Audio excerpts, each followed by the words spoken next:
Hey everybody, welcome back for the third day in a row. If you made it so far, congrats, because this is the final. Hey Mythical, how are you doing?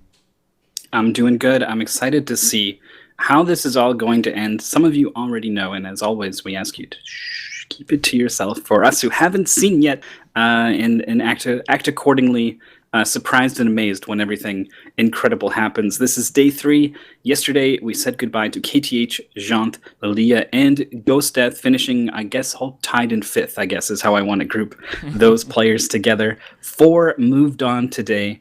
Finishing in first was Taker. Second was actually Lil Remy coming up from behind on the final game. Steffler in third, Devil Tifa in fourth. So these 4 players are going to move on. One is going to be crowned the ultimate champion.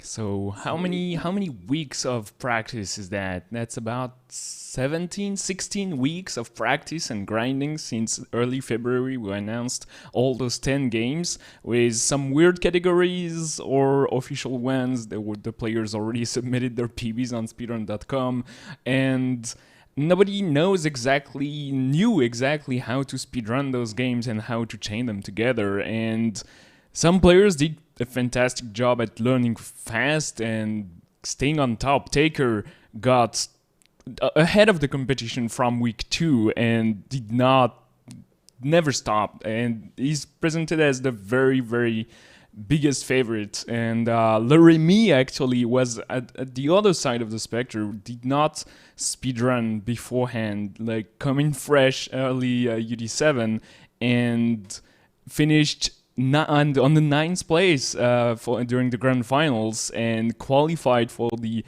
ultimate finals right now on the second place. It's an amazing story, and we'll see if it goes further or not. But today is going to be all 10 games in a row, and there's nothing after that. It's the end. It was the end goal. Just to reach that for most of the players just playing right now was the crowning success. But of course, you want to bring the trophy home, so it's we're going to see it unveil right now. Any prediction before we start, Musical? What do you expect? I predict Devil Tifa plays better than yesterday. Is it enough to take the first place position? I'm not sure. Taker is very good. If I had to pick a grand winner right now on the spot, probably I can't get away from choosing Taker, but I've been incredibly impressed with Devil Tifa as a whole, just having seen them compete across many seasons now. I can never count them out, and both Steffler and Lermy have been able to beat Taker on individual games, so if they were able to put it all together and make the magic happen live, it could happen, so I can't wait to find out. Well, let's start then.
Alright, Leremy, Devil Tifa, Stifler, and Taker playing on the exact same setup as, for most of them, Friday, or for Leremy, it was yesterday.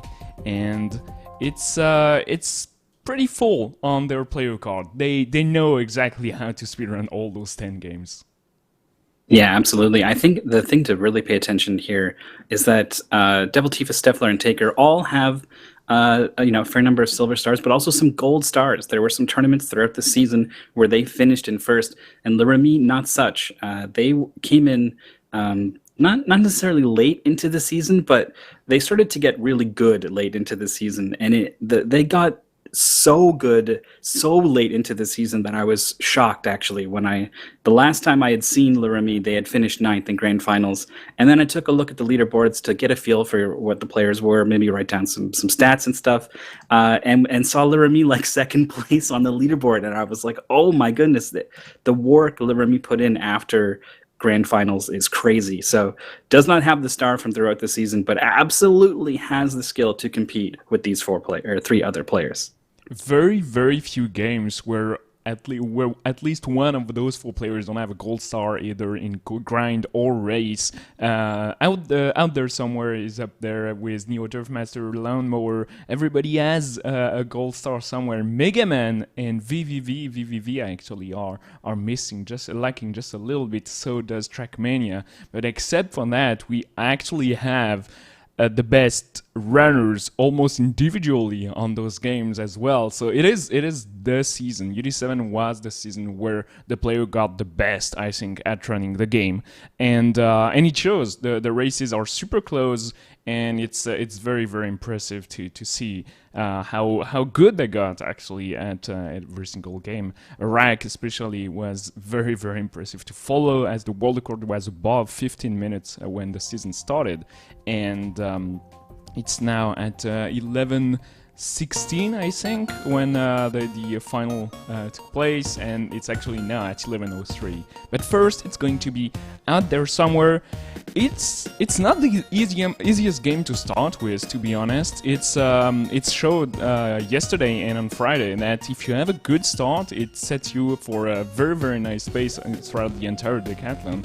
But if those first skips don't work your way, it can be very, very difficult to recover from that.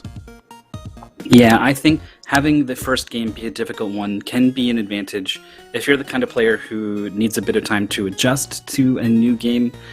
New in the sense that you're just started playing it, you just sat down to play it. So this, at least you can sit down, warm up for a couple minutes, practice the out of bounds. That can help a lot, I think. But at the same time, it is pretty risky where if it doesn't go your way early on, you now have to kind of deal with that weight of, oh man, something really held me back early on. It can be not so easy to shrug off when that happens, and has started.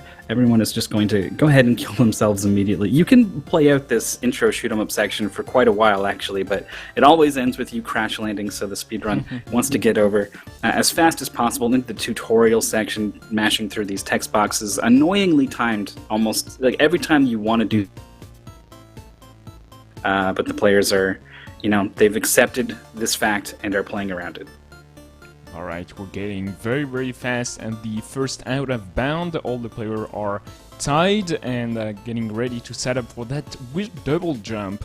Devil Defy gets it immediately, so does Laramie, the top part of the screen, not struggling at all. Stifler is having a little bit of trouble, so does Taker, and meanwhile the skip is just took place super quickly for both players. Devil Tifa is going for the extra hard here. Stifler finally got it, and Taker is getting stuck just for a little bit here. Hopefully it works soon, because each attempt is just pure time loss.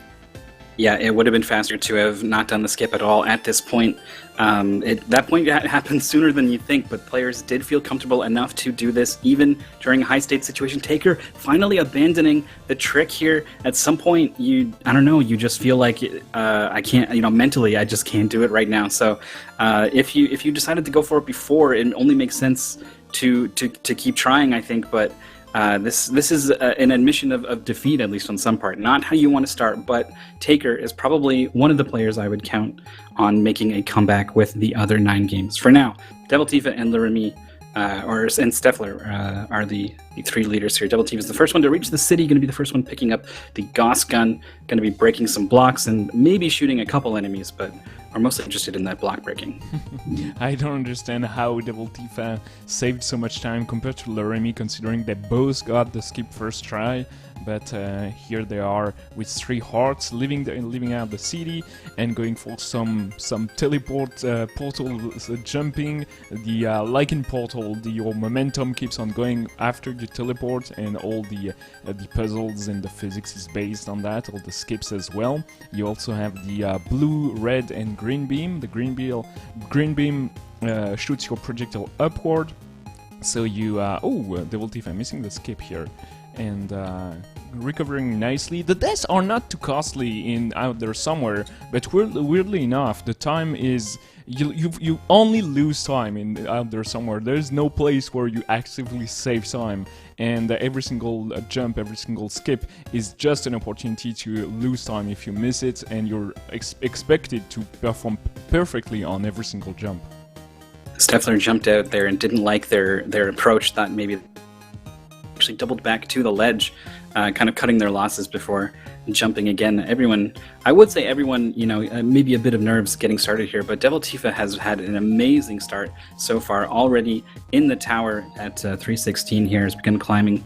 You can see that there's a number of different colored beams. The blue ones will block your shot and let you teleport. The red ones will eat it entirely. The green ones will capture it and send it upwards, and you can actually get a bit of a jump once you come out the top. It's involved in a couple skips. One we'll definitely see, one I'm not sure we will later on in the run. But for now, Devil Tifa is done in the tower. Liverme not too far behind, about to also jump, but we haven't even seen the tower from Steffler. Taker's still in the city. Yeah, Taker feels like about a minute and a half or 2 minutes behind Devil Tifa at that point, going a long way to get their third HP and finally moving onward. But Devil Tifa is almost done with the first sector in the Citadel here, going for the damage with Death Warp and teleporting to the transition zone. And no problem so far for them. The upper part of the screen once again having a tight race, and the bottom part as well. But Taker, it is a worrisome situation for them actually, because the points goes pretty quickly. It's 1 every 3 seconds if I recall correctly, and they are going to be hard to come by even on couple of other games, so we'll see if they can stay focused throughout the entirety of the decathlon now. Both Steffler and Liverme dying on this first screen of the prison, just missing a portal shot as they fell down. It's a pretty strange place. I don't think I've seen anyone die there in previous races, so everyone, I think, may be a little nervous. Devil Tifa is still, though, incredibly solid, already done with the prison section. Haven't even seen Taker get there yet. Steffler is making their way through it, not going to be death warping out the way that we saw Devil Tifa do. Liverme is also hopping on a block, getting into the next section here. We got the blue lake for Devil Tifa. It kind of annoying section there. The little guy, the big guy on top of the cliff has a way of really ruining your day, especially if you're going with less hearts. Devil Tifa has the 3 hearts here to play around with. Not so for everyone. Steffler has 2, and Taker does have 3, but currently only 1 left, getting a bit of damage in the tower. Devil Tifa not going for the damage boost on that enemy here. Good decision making all around and perfect execution, but Liverme is staying close, like right behind Devil Tifa right now, going for the skip actually and getting it, so saving a little bit of time on Devil Tifa. Meanwhile, Steffler and Taker still in the tower. That run, it feels like he lost so much time at the start, and I'm not sure if he keeps losing some, but feels that way a little bit. And Devil Tifa is not stopping, almost at the end of the game already.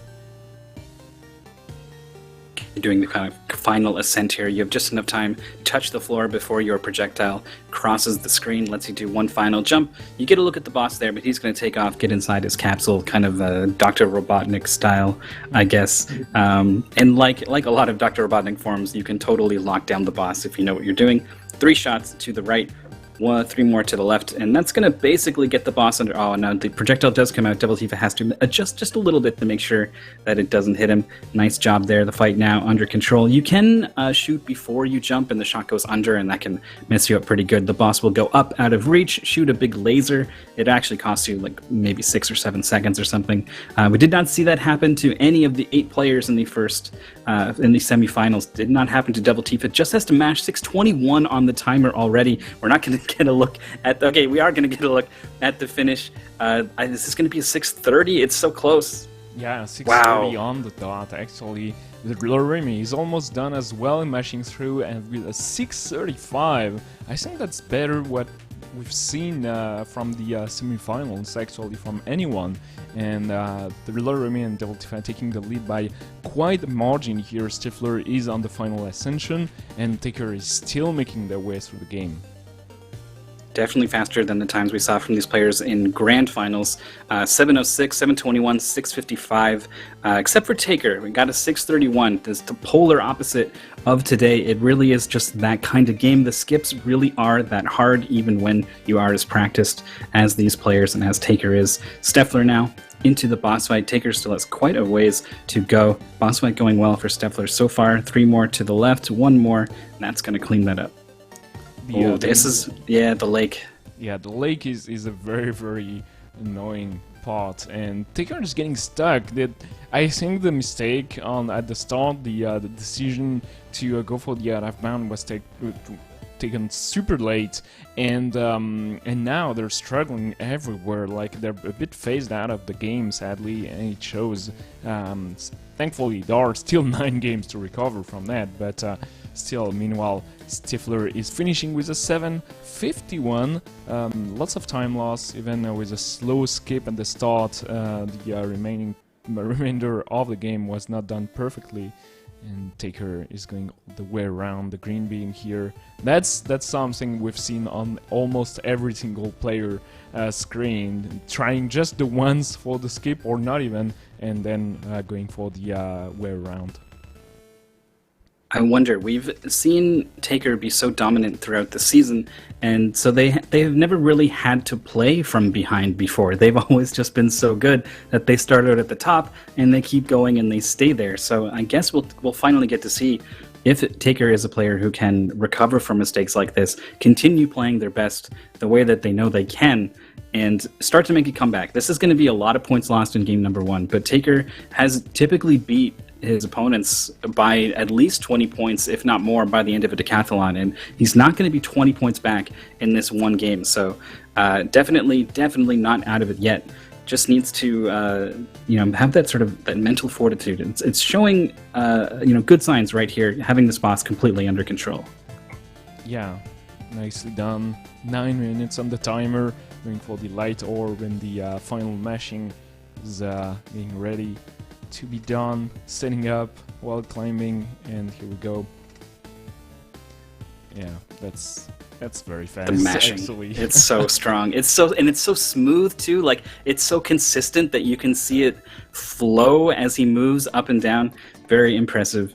Final finish there. A new race PB for Laramie, just 5 seconds back from Devil Tifa. Good for 1 point, extremely close at the top 2. A 10-point difference between second and third across one game, and then even more, almost 20 actually.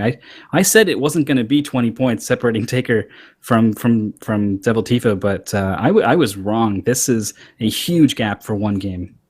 Yeah, that's 29 points, and it's going to be hard to recover from that.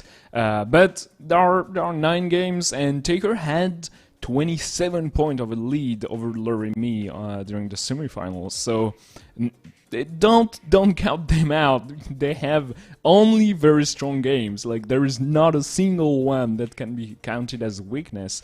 And on the other runners' part, the upcoming game, Lawnmower, is maybe a weakness for some of them.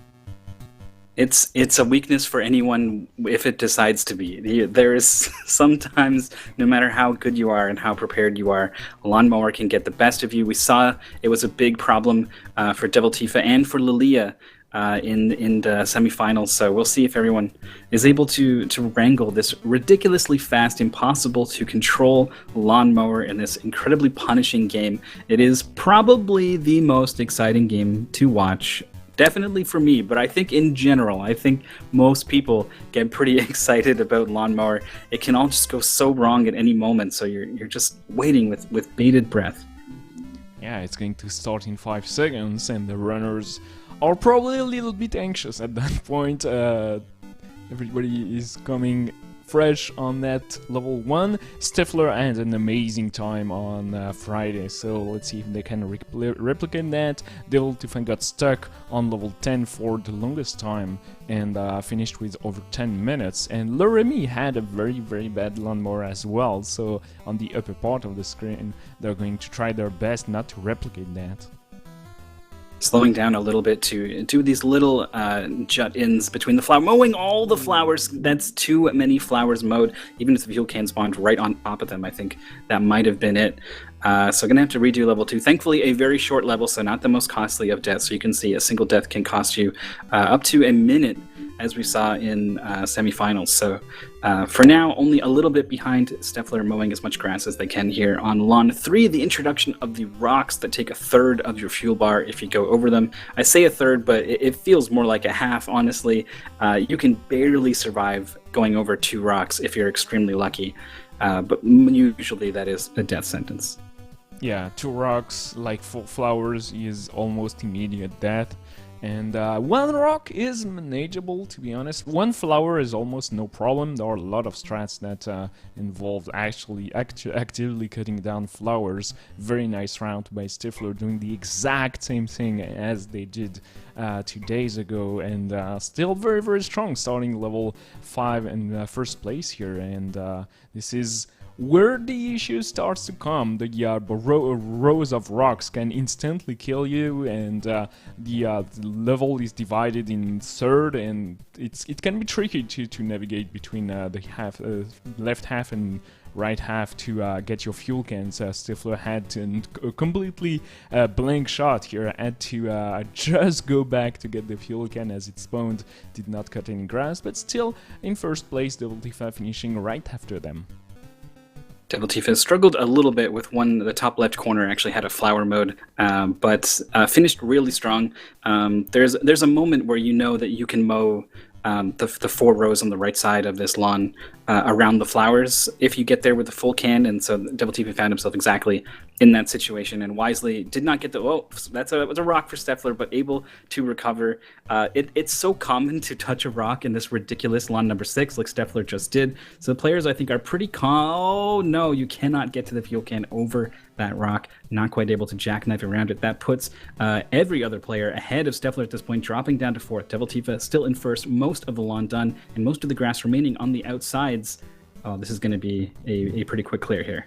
Those tiny patches remaining at the end of the level 6 is always heartbreaking, because you're almost done. You see the done meter at over 95%, and you still have some ways to go. Sometimes it's 2 or 3 fuel cans just to clear the last 5%. And that's probably why level 6 is so hard. The start of the stage is not too bad, but it's very hard to keep like a consistent part of the level to mow down to complete the stage. Level 7 is very hard as well, because it's divided on very tiny patches and a lot of flowers are on your way, but Devil Tifa recovered nicely from just a tiny mistake here. Meanwhile, Stifler is not slowing down at all, but cuts down a lot of flowers here, but lucky spawns saved them. Loremi has been levels with Lawn 6 here, has dropped down to last place. Steffler now on Lawn 7, barely getting over to the left side in time. Devil Tifa, the first one to reach Lawn 8, but quickly fuels out, is maybe going to be joined right now by Taker. Yes, they are. But Lawn 8 is, it's definitely easier than 6, 7, 9, and 10, I think. It's a bit of a breather, but you cannot underestimate many rocks in a row. Every time you go next to those rocks, one wrong turn, and you will mow several of them and die immediately. So that threat is pretty real, and they're laid out so that you have to brush pretty close to them as you cross the stage from left to right, which you can be forced to do an awful lot if your fuel cans are spawning where you don't want them. So, see, Devil Tifa had a left spawn there. Is he going to be able to mow the rest of the grass? I think he is, and he is going for it. Success. I like how they mowed each patches individually to be sure to save just the most time. Like the efficiency is spot on from those players. They know exactly how how to navigate and to solve that actually pretty difficult math problem. The geometry problem of what's the best way of mowing a little bit of grass is not so easy, but those guys prove that they practiced quite a bit, or found the magic algorithm that allow you to solve the problem. Stifler is starting level 9 right now, but Taker is having a very good run. Laramie is trailing behind by a little bit, finishing level 8 just now. Is joining the players in Lon 9 here, though Devil Tifa is almost done, taking their time to line up this last row here before moving on to the left side. All you need to do is make sure you don't go all the way across one of these rows of flowers. Devil Tifa is definitely taking care. I wonder if what happened to them in semifinals is kind of weighing on them a little bit. They seem to be playing a little more carefully than we saw throughout the season, but they're not afraid to get in and mow around those rocks the way that you kind of need to here on Lon 10. The optimal route on Lone 10 is very difficult to execute on because of those rocks paced by exactly one tile, and you have to sneak in and one wrong turn will end you pretty much in Lone 10, and because if you try to recover or adjust, there's a lot of chances you have another rock in your way. So that's why Devil Tifa slows down so much. Very unlucky spawn, but gets it, no problem. And reacting fast when you don't see the fuel can is definitely a skill to master, because if not, you're going to die. Devil Tifa slows down quite a lot to do anything. Meanwhile, Stifler is catching up with them actually. Yeah, Devil Tifa is showing us that RNG is a bit of a factor in this game. 3 times the fuel can did not spawn on screen, so Devil Tifa needed to leave. Oh my goodness, he turned left away from the fuel can. What happened? He was heading right for it. Oh my goodness. It was right at the end of the lawn. Meanwhile, Taker and Steffler both finished. Laramie now joining Devil Tifa on lawn 10. Oh man, that is a heartbreaker. Oh, and Devil Tifa dies again. This happens so often. If you're just lining up the incorrect way, it's so hard to correct yourself. And this is exactly what has happened on Friday. Actually, Devil Tifa dying a couple of times, and now it seems like the level is completely impossible actually. But we'll see them trying to go as fast as possible. Getting some lucky spawn will help for sure. Meanwhile, Laramie is 76% of the way. Level 10 is very long, and if you die at the end, like Devil Tifa did, you lose about a minute. So it's always a lot of points that goes out of your reach. Laramie also taking a lot of care to mow around the rocks here on the left side. Had the fuel can spawn within sight, so knows exactly what they need to do. And another can spawn right in front of them, so they're going to be able to finish it right around 7:51. This is still a pretty solid lawnmower race time, I feel. And Devil Tifa getting just under 8 minutes on our real-time clock here, which I think is properly in sync today. So yeah, 8:01 going to be showing just outside of the 200-point mark, unfortunately. But fortunately for us, we have an extremely close 2 games here among the top 3. 415 for Laramie, 14 and 13 for Devil Tifa. Steffler. Taker still behind, but gaining some ground on his opponents with a 638.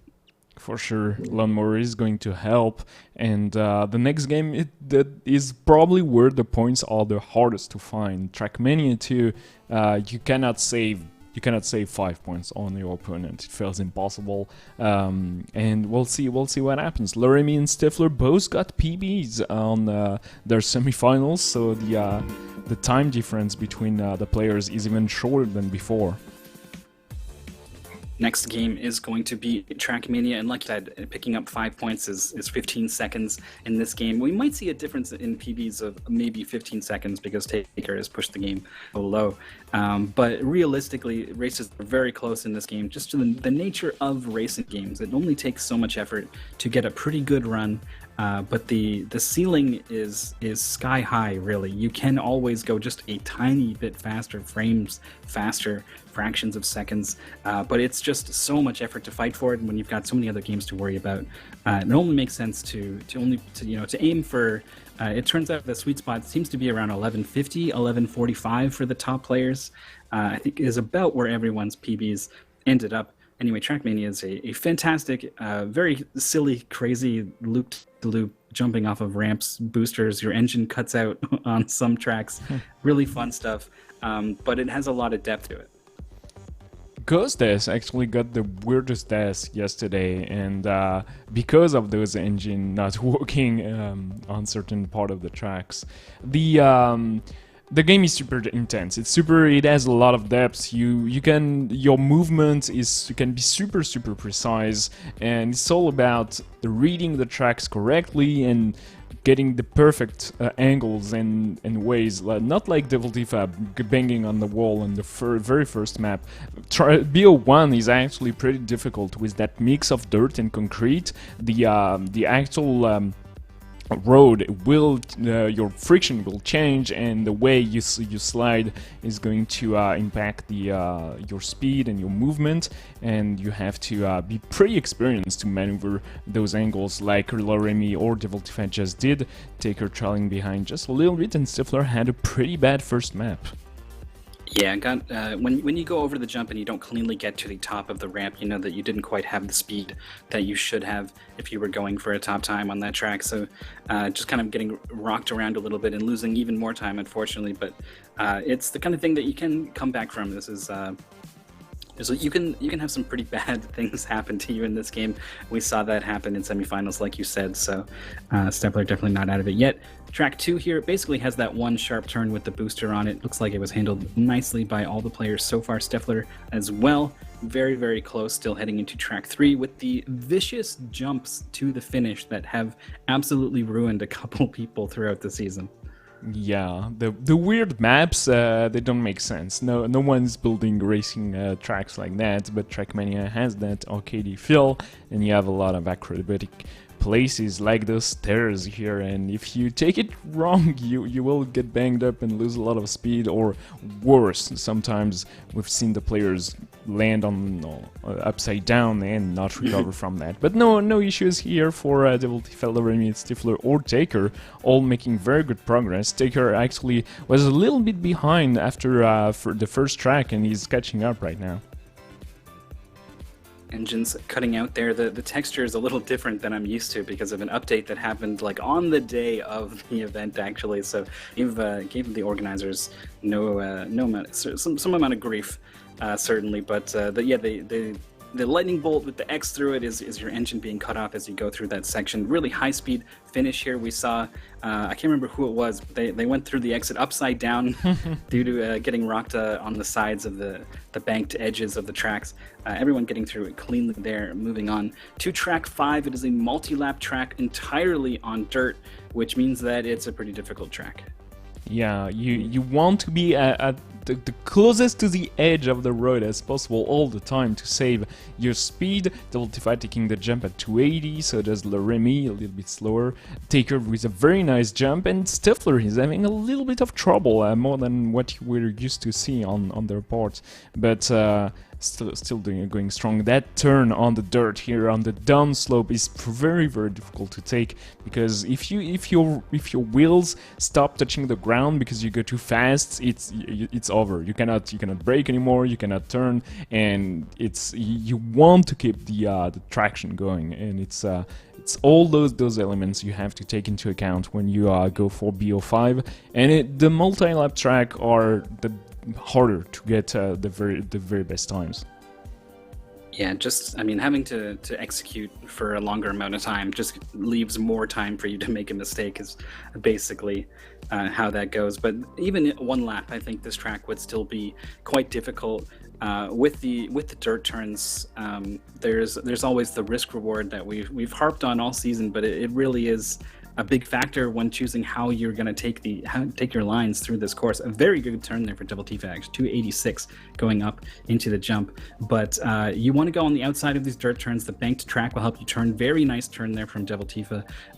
But the closer you get to the railings on dirt, the closer you are to completely ruining your car. In between the little gaps on the dirt railings, they will catch your car, stop you dead.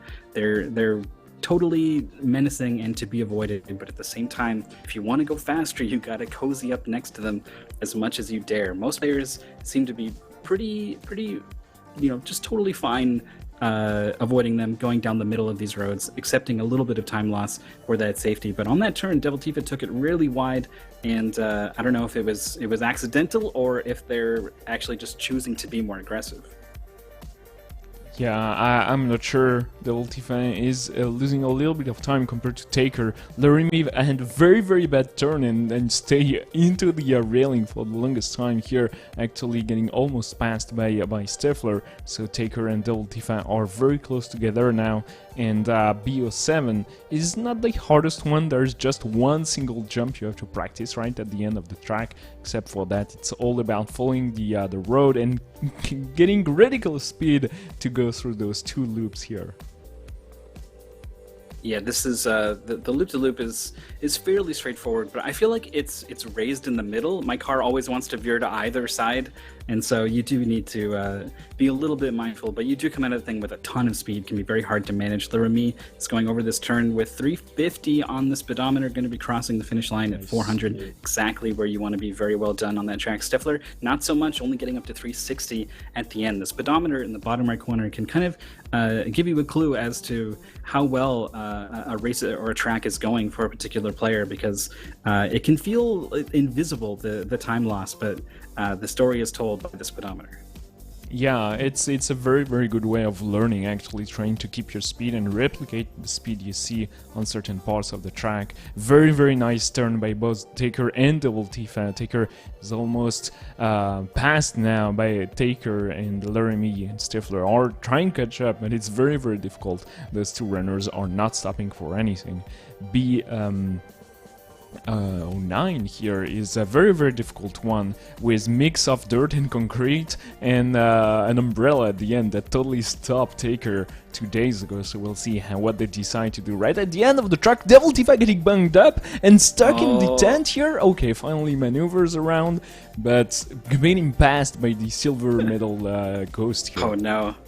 That is insult to injury there, losing to the Silver Ghost. Taker does indeed go between the umbrella and the tent and gets it this time. Devil Tifa, having already been well acquainted with these things, has decided to steer far clear and go around the outside, but it is Laramie in second, now Stifler just behind Devil Tifa in fourth, so very close between those three. Taker out in front, which is exactly where they need to be if they want to start to come back from their current fourth place position in the overall leaderboards onto track 10, a very difficult track, 2 tough turns on dirt and some pretty tough turns on concrete. Honestly, you do need to brake for a lot of these turns, and that means the room to optimize those turns widens. Yeah, you want to brake for exactly the correct duration and at exactly the correct time. So if you go too slow, obviously you're going to lose time. But if you brake a little bit too early, you're going to take a weird wider turn, and that's going to be slower as well. So it's all about optimizing everything, taking the advantage of the bank turn here to get an auto drift going. And Devil Tifa goes very close to the railing all the time, getting me scared. But Laramie and Taker are well into their third lap already, and Taker following very, very nice curves around those that hairpin turn, and are almost done with the track already. Yeah, Laramie not too far behind Devil Tifa, behind them, and then Stifler bringing up the rear. Track done for Taker. Now Laramie, home finish now for Devil Tifa. One more turn on the dirt for Stifler, getting pretty close to the railing on the left-hand side, but emerges unscathed. Taker's the first one into the half pipes, but it's we're not here for fun. We're not going to do sick flips and 360s. We drive straight through it, as straight as we can, ignoring it entirely. Moving on to a really kind of fun, honestly, just left and right, low-speed drift section. The players can opt to execute a neo drift, which honestly is beyond me. I don't understand it. I just know that it is a low-speed drift, and I don't even know how to tell if someone's doing it. Help me out, Twin. It's when the tracks widens a lot. If you normally if you drift at low speed, your front wheels and your back wheels will follow each other pretty closely. But if you neo drift, the back of your car actually goes super wide, and I tell it by the marks on the marks on the ground actually. If you go super fast, sometimes you will have the same kind of drift. Oh, Taker getting a big stop here, getting passed by Laramie and Devil Tifa maybe right behind them now. This is that pillar. It might not be over though. It's Alright. Insane. Steffler now also bringing up the rear. First place goes to Laramie. Devil Tifa and Taker are basically tied for second. Very hard to tell. I guess Devil Tifa is just a smidge ahead, but it is Laramie in front, Steffler in last. 14, track 13 rather, has the ridiculous shortcut to the left that we're unfortunately not going to see too much at risk here for the players to get crazy going for it. It really is that difficult. Laramie navigating the pretty tricky end here. It narrows quite a bit. You have to turn pretty hard, and the entire surface is sloped upwards, so affecting you, gravity is pulling you to the left basically throughout that whole turn. Very tricky. Everyone doing a good job. Moving on to probably the hardest turn, second hardest turn in the entire goal on this grass here. Yep. Oh. Laramie proving how hard it is to take, getting completely stuck on the railing, and it's Devil Tifa that takes the lead, followed closely by Taker, Stifler in third, and it's very close between Laramie and Stifler. Devil Tifa is going to finish the track. It's not too hard after you've passed the grass section. That final turn on the dirt can be a little bit tricky, but if you do remember that it goes that way, Devil Tifa does a great job at going through it. So does Laramie. Then Stifler is fourth. Man, I wonder. We've seen a couple crashes from almost everyone so far, and I wonder. I would have thought that we'd see maybe better scores today than we saw from semifinals, but I don't know. Sometimes this is an event that outside of the competition, right? People are seeing each other in person and hanging out. I wonder if people are just kind of tired or something, or if the pressure of finally being in the ultimate finals and it all coming down to this. Whatever the case, hopefully the players are able to shake this off a little bit. Taker barely almost brushing the railing on that high-speed concrete section on the final track of the goal here, but really it's this turn up here, and we'll see what the speedometer. It's going to be pretty high here, 329 over the engine cutting section of track. Actually had so much speed, couldn't quite control it and touched the railing a little bit, but fantastic turn from Taker. Yeah, it is very close between Taker and Devil Tifa. We'll see how well they do here on that final turn on Taker's screen, going wide and trying to keep as much speed as possible. 309, not as good as just earlier, but still faster than Devil Tifa. They will finish first. Steffler's going to get up to 314 on their third lap, bringing up the rear here, but still extremely close between all the players. Not going to see too much leaderboard movement on this game. Maybe Taker claws just a little bit closer, but this is actually a PB from Steffler. They were in last, but this was their very best run of Trackmania. Great job. It is very close. Too bad for Taker that because of that one pillar that they probably lost about 9 seconds, and they could have been just a little bit closer. Laramie still in first. The 1141 on both Devil Tifa and Laramie's Trackmania race did not manage to get anyone a better lead. Stifler is just behind Devil Tifa. Don't count them out yet. Next up is going to be Mega Man. It was the race on Friday between Devil Tifa, Stifler, and Taker was almost down to the frame for the entirety of the run, but we could not quite tell because the routes were very different. Yeah, we didn't. It was kind of exciting to see everything start to converge around Mega Man 5 and 6. If this is your first time checking out Ultime Decathlon Season 7, you should know that this is not your typical Mega Man category. We're going to be playing all 6 of the NES Mega Man games, but we're going to be only shooting down 10 Robot Masters from the 46 available. In addition to taking down 10, we have some additional rules. You must reset after defeating every Robot Master, so you're not going to get their weapon and carry it into some other fight. That means you're mostly working with just the Buster.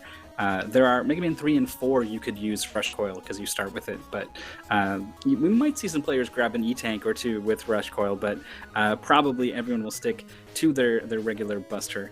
And the other restriction is that you must do one Robot Master from every game. So no just ignoring the one that you don't like or just doing all the fastest ones. For Mega Man 2, the idea was to get players experimenting with routing, and that was the case. We haven't seen players settle down onto a single route.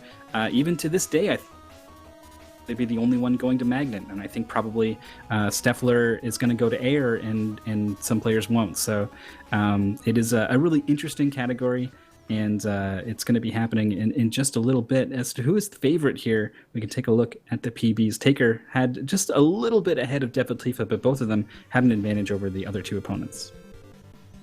Alright, it's just starting, and for Mega Man 1, everybody is going for Gutsman. I hope Loremi fixed their controller issue. They did not have a select button for yesterday's race, so if they did not fix it, the select button is very, very useful in Mega Man 1. It pauses the game, but the iframes and the knockbacks are reset, and you will see the runners make heavy use of it. The green part still gets me, a little bit worried for the players because it's so easy to die here. If just, if you don't know what you're doing, or if you are distracted by anything, you would die. Everyone in sync jumping over those platforms there. No one has fallen down. Indeed, everyone had mostly full health except for Loremi. That's going to change here as everyone starts using that select button to damage boost through the Hammer Brothers here. They have that shield up, and you need to mash pretty hard to kill them in the short time it comes down. So damage boosting through is a fantastic option for these players. Loremi took that extra hit, so it feels like they want to grab the extra health on the fall down here. It's just a little bit of time loss, but it can help you a lot, especially if you're like Taker and you get the bad luck from the Big Eye here. It does a ton of damage. So Taker's very low. We saw players get quite low versus Gutsman. If Gutsman decides to approach you with his jumps, it can be very hard to get away from him. So it can be pretty scary. We'll see mostly eyes, I think, in the bottom right on Taker to see what happens. All right, very good start. Not getting hit by the rock was important. Gutsman giving them good RNG, and he's already dead actually, no problem whatsoever for Taker, taking the lead with Devil Tifa. Meanwhile, Loremi is just halfway through the boss fight. And you can see this is probably why Loremi felt they needed to grab that extra health. Their Gutsman is a little shakier, so to speak, than the other players. They don't quite have the rhythm of jumping over as soon as Gutsman lands. The timing is really tight, unfortunately, so just didn't work out. You can pretty closely match someone who is successfully jumping over the shake if you get good luck, but if you get bad luck, it can get out of hand pretty quickly. So Loremi dropping back a little bit. We're going to see Airman from Steffler and Loremi. So we'll try to keep track of everyone's Robot Masters. Everyone, of course, on their second. Devil Tifa into Metal. Taker on the fastest of all the 46, actually, in Flash. Alright, so right before the event started, we got with a player and we told them, hey, that would be nice, if possible, if you did the Robot Master in the same order. And they tried to figure it out, and immediately as Mega Man started, we saw that they all did something different. I think Steffler and Loremi are going to follow the same route. Devil Tifa is not doing Airman, so they cannot start with Airman, obviously, and Taker did something completely different. So we just have to count the Robot Master and hope that it goes well for them. We've seen a lot of that on yesterday and on Friday's runs. Topman killed a lot of players. I hope it's going to go better right now. Very good Flashman by Steffler, and Metalman is just starting for Devil Tifa. There's a couple different approaches to the Metal Man fight. It looks like Devil Tifa is going to be fighting him from afar, but it makes it very difficult to land your shots because of the random height jumps that you get from Metal Man. So you can see a lot of shots are not connecting here for Devil Tifa, but they also have a lot of time to dodge a lot of the saws. So plenty of health at the end of that fight. Very, very safe. Steffler into Airman has a decent amount of health. You expect most of these random patterns to be one that will hit you, but Airman takes so much damage from the Buster, and you can kind of get forwards and trade hits with Airman, so very well done. Loremi a little bit further back here from Steffler after that Gutsman fight. Airman was about the same for both players, or the stage rather. We'll see how this boss fight goes. The second Robot Master for Loremi. Alright, if you kill Airman before it jumps, I consider that a win. No problem for Laramie. Going for Middleman second if they follow Stifler, indeed they do. Devil Tifa meanwhile in Quickman stage.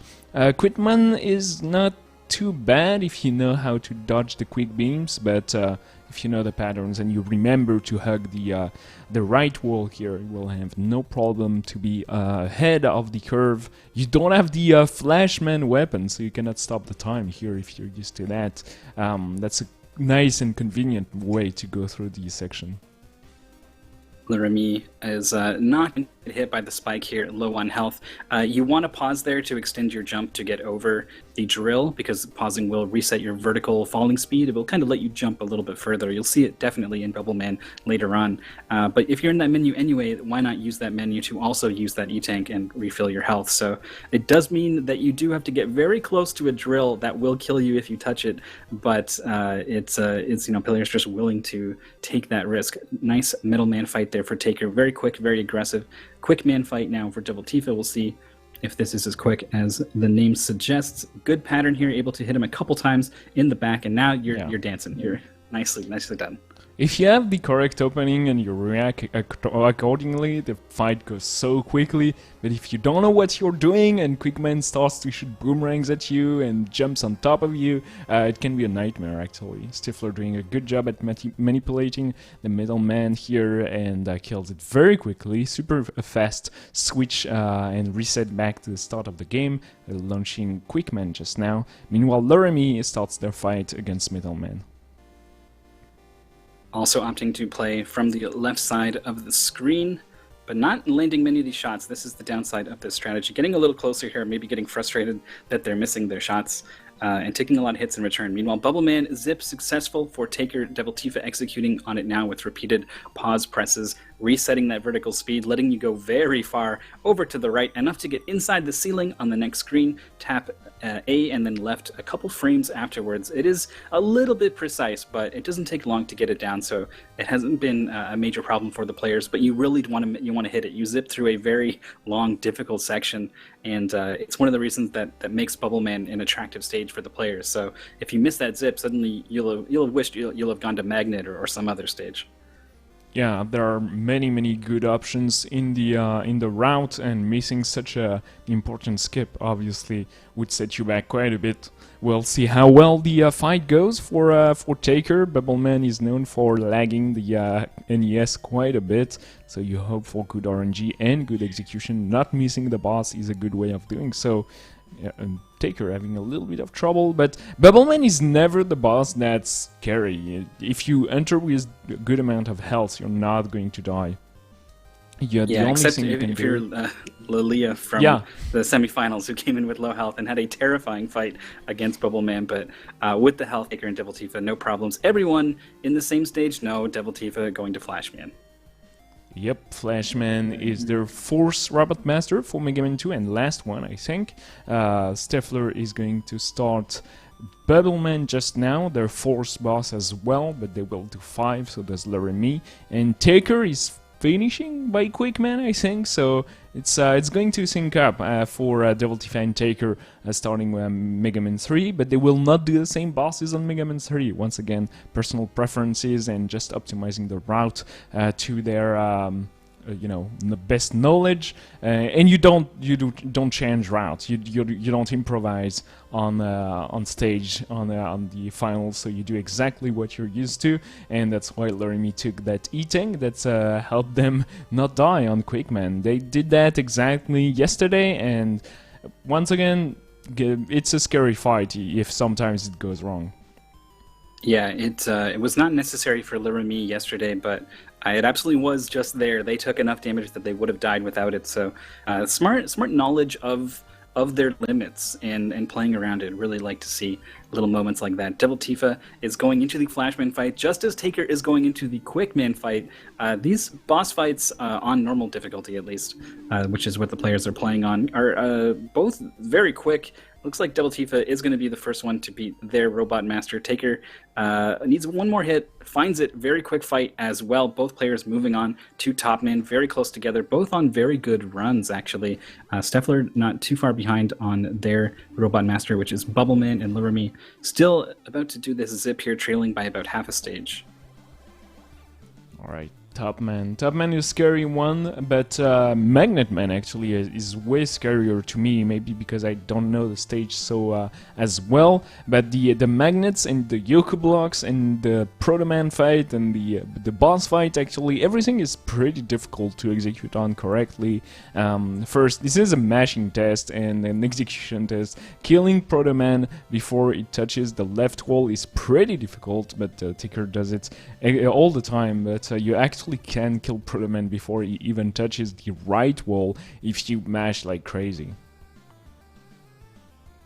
I cannot mash the way that the top players mash, and I've just kind of accepted this as my fate, and you know, to expect that from the players here in this decathlon. I don't know, you must go into like a hyperbolic time chamber or something and just train your fingers or your arm or your teeth or whatever you do to mash it. I don't know how players get there, but Taker is in Magnet Man here doing some... This is the reason why people don't do Magnet, I think. It's this section of blocks here. They're not too bad once you try, but obviously having to jump on disappearing platforms over an instant kill pit is a little bit worrying. Devil Tifa is about to do the exact same thing with these tops, actually. These were a big problem for Jant and their run. Devil Tifa is going to take it safe on that last top, which I totally understand. Both players, again, Devil Tifa and Taker, getting into their boss fights here. Devil Tifa a little bit ahead on top man, and I think it's also a faster fight than Magnet. Steffler is going to fight Flashman at the same time, so it's very close. Magnet Man is a little bit slower than Top Man indeed because of those attacks where you cannot kill them at all. Very nicely executed by Taker.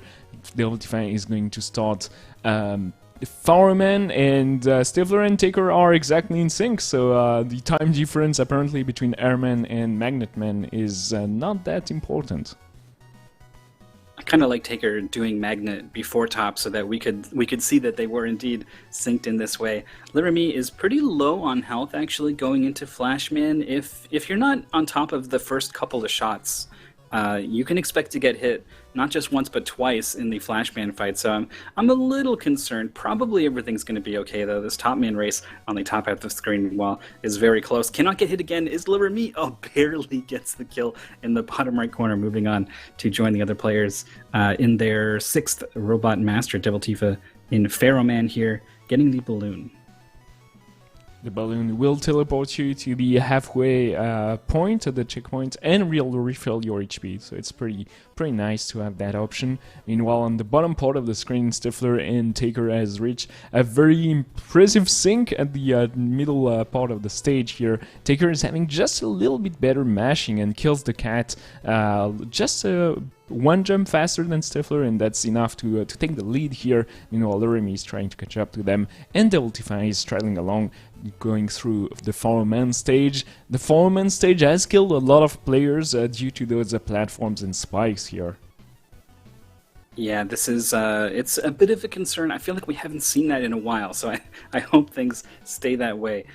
We already discussed the limits of Commentator's Curse. Does it affect the past or not? I don't want to find out. Devil Tifa is through the scary stuff onto the boss fight. We got a whole bunch of boss fights. Taker in top man. Steffler also now just getting into this top man fight. Taker getting that extra hit in on top man by being really aggressive, cutting your slide as short as possible.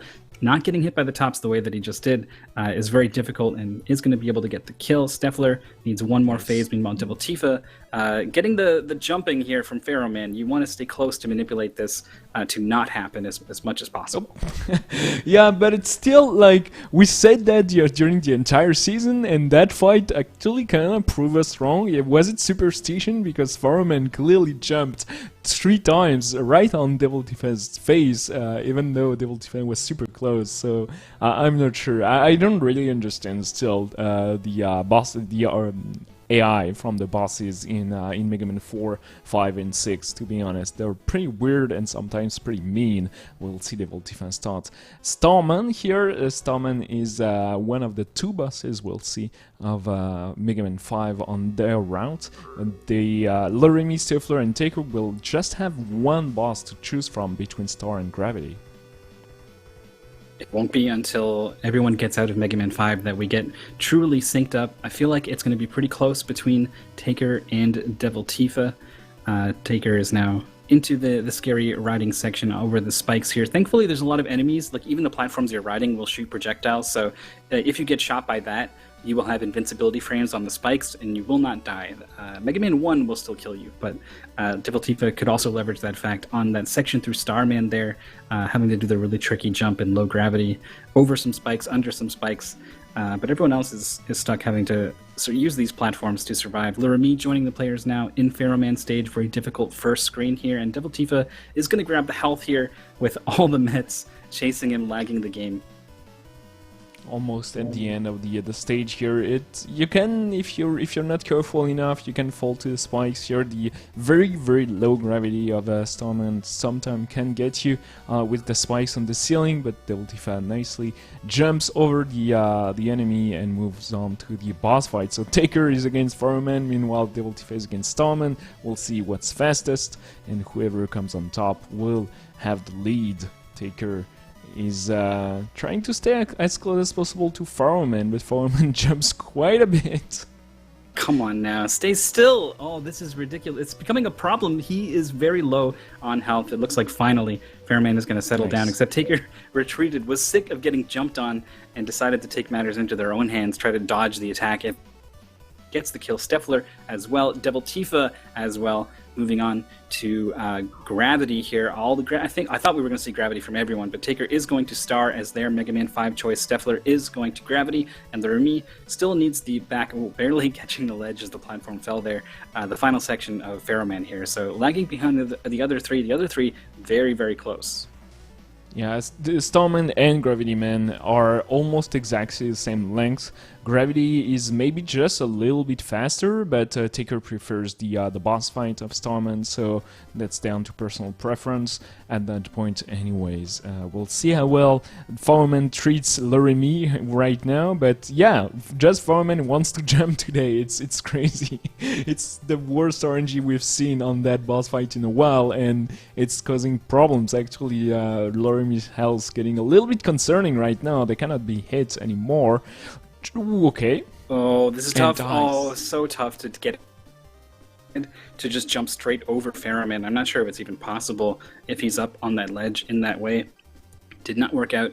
Still has an extra life though, so is going to be able to try again from the boss corridor. But when you're already in last, that's not what you want to have. And Devil Tifa is approaching the very end of Gravity here. It's going to be the first one into their boss fight for their 7th Robot Master. Taker is pretty close, and Steffler just behind. Tough to tell between Taker and Steffler who is ahead. There's the boss corridor in sight for Taker as Devil Tifa starts their boss fight. Gravity Man has a set pattern. He will switch the gravity on and off, and you will just have to hit them as they pass very fast next to you. So you barely have the time actually to recharge your buster, but Devil Tifa did not miss a single shot and got a very clean fight. So he's ahead by, you know, couple of maybe 10 seconds here. Stifler is lagging behind by, I don't know, 5 seconds behind Taker. It's very close between all of them, and you cannot die on Windman or you will fall to the last place, I think. Remy falling onto some spikes early on in Gravity, not the worst death you can take, but again, falling further behind the other players. Devil Tifa has started off in Wind. We are going to see Wind, I'm pretty sure, from all 4 players. We've definitely seen it from 3 so far. There were a couple other options for Mega Man 6 for players throughout the season. We saw a bit of Flame, we saw a bit of Blizzard, we even saw Yamato Man, I think it was, so But wind just seemed to be the compromise between the fastest and safest. Even if you have to deal with this tricky room, Devil Tifa is out of it. Taker just starting it, jumping nice and high. Charge shot to take out one turret, charge shot to take out the next. Very well done. We'll see how it goes for Stifler, but going for the exact same shots and no problem whatsoever. You still have to be careful about those fans. If you jump, you will die on the spikes on the ceiling, but yeah, they know exactly what they're doing. Devil Tifa is not stopping, not waiting for the other runners, and is almost done with the stage. Just a couple of rooms to go through, and some of the scarier rooms upcoming, so we'll see how they deal with those pandas on that section here. You probably want to slide on the fan that's right after that panda here. Sliding will give you just a slight edge not to get hit by that shot, and you just pass cleanly. If that shot hits you, it knocks you back down, right in time for you to jump up and get hit by the next one. It's like an infinite cycle of pain. Taker has successfully avoided it, and definitely needed to because they are so low on health. Stifler, not much better. Devil Tifa starting their Windman fight. Windman was no problem for any of the players in the semifinals here of the Ultimate Finals. And it's going so well right now for Devil Tifa. Taker now starting their fight. Stifler is through the panda starting their fight. Also, though, low on health. And this projectile that Windman shoots out, it's very fast, very hard to deal with sometimes. Nice. Taker cannot get hit by anything for the rest of the fight. Devil Tifa's done. Taker, what was happening? He was sliding. I don't understand how he got sucked in. If you are too close, no matter you're sliding, you will. The suction is stronger the closer you are to Windman, and it's catching off guard a lot of runners. Stifler is finally done, and Taker is losing a lot of time, losing some health here as well, and. Yeah, it's not so easy to deal the maximum amount of damage during those phases here. Those shots are pretty easy to dodge if you're far away enough from Windman, and it's finally done.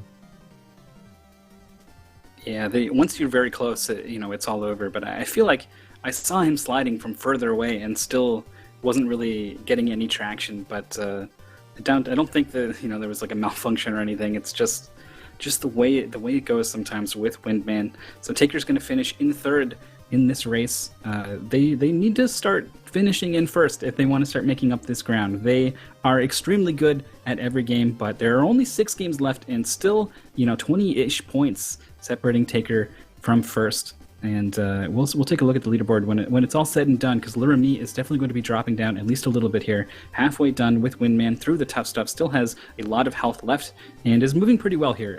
Getting fast enough to slide under that first panda's projectile, while still mashing hard enough to kill it without stopping, is very well done by Lurami. Just basically the final panda here before Windman and Lurami is going to be home free. Windman has killed a surprising amount of runners in the final phases of UD7. It's still a little bit weird because I used to consider him like one of the easier bosses of the bunch, and apparently not so much if you want to go very, very fast during the fight. So we'll see how Lurami tackles it, but he's about a minute behind the other 3 runners. That's going to translate to a number of points I don't want to calculate on it. It's about 6 or 7 points, I think, so far. Is losing a point every 9 seconds on that timer that this boss fight continues. Getting a bad pattern there, was ready to shoot that shot, but Windman was kind of up in the air, and you really don't want to have to jump up and get him. He moves so fast that it can be really easy to get bonked by him and take a bunch of damage. So wisely holding on to the projectile, finishing in a 22-26, dropping all the way down to third, definitely still in the running. And the players have kind of separated here a little bit, but I can't help but notice these 2 sets of gold numbers. Yeah, PB for Devil Tifa and Stifler with a 1952 for first runner, and Stifler takes the second place with a 2009. Very, very nicely done. 836 points, 4 points behind Devil Tifa. Taker is is still trying to catch up, only 21 points behind. They were about 29 points behind Devil Tifa after Out There Somewhere, but there's still a lot of ways to go. Minute, Rack, Neo Turfmaster, Kirby, VVV, or The Messenger. What's your take on the game where Taker is going to save the most point? I mean, it's got to be Rack. It goes without saying. It's been Taker's shining trump card throughout the entire season. Certainly, everyone has got a lot better at Rack. You know, they've got taken minutes off of their PB over, say, the last month or two, whereas Taker has only, maybe taken 1 minute off of theirs in that time. So everyone's catching up a little bit, but he's still much better at that game than everyone else, not just in PB, but consistency and just overall skill at, it seems, the first-person shooter genre. So I count on Rack being a bunch of points banked, basically, for Taker. It will be very exciting to see what the totals end up being after that. But before we get there, we're going to have to play Minute.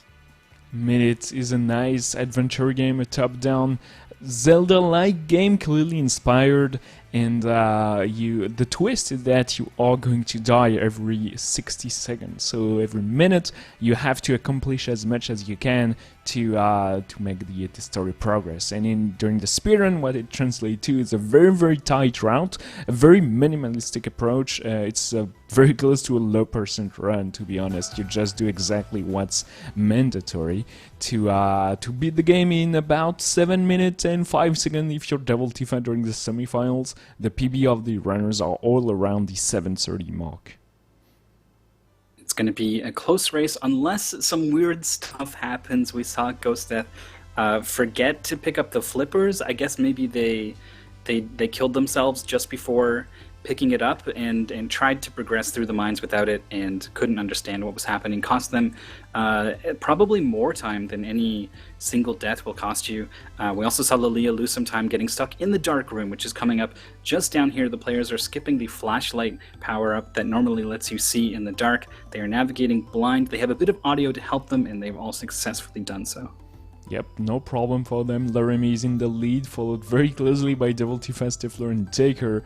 But they're going to get a new home here, new checkpoint. If they die, they will respawn on that caravan here, and they carry along their watering can they got right at the start of the game. That's used to save the stranded stranger here. That's just waiting for someone to bring them water. That's probably not your best strategy to get help in the desert, not moving and waiting for someone. It's a very long shot, but they get lucky. Meanwhile, everybody is killing the ghost here to get the pitcher's mitt.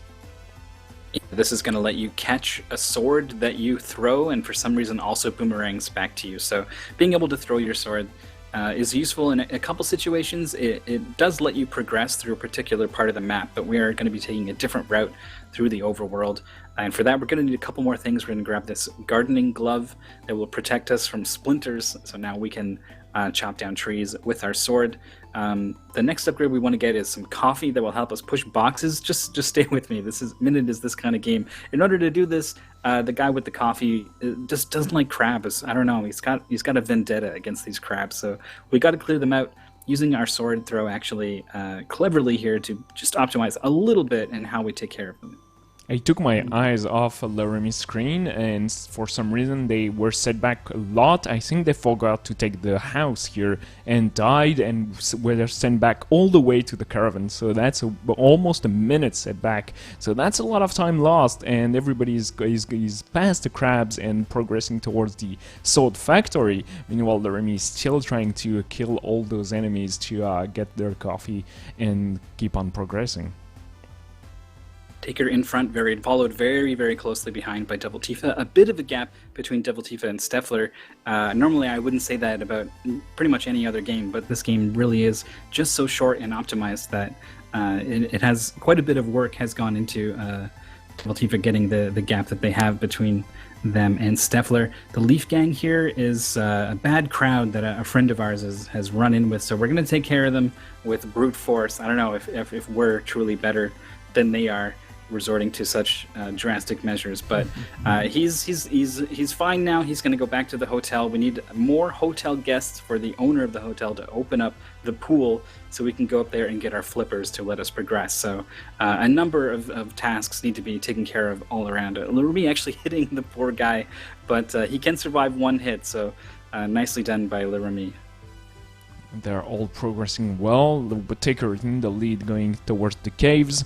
Once again, dark section because no torchlight, no flashlight to light up the way, and you have 2 bombs to trigger here, so you have to know exactly where they are and use the very minimal sound cues as best as you can. No problem for Stifler, Devil Tifa, or Taker throughout that challenge, and they are all almost done with the hotel section. They will be able to go on the roof and grab the flippers, allowing them to swim and to get to the next spot in the sword factory.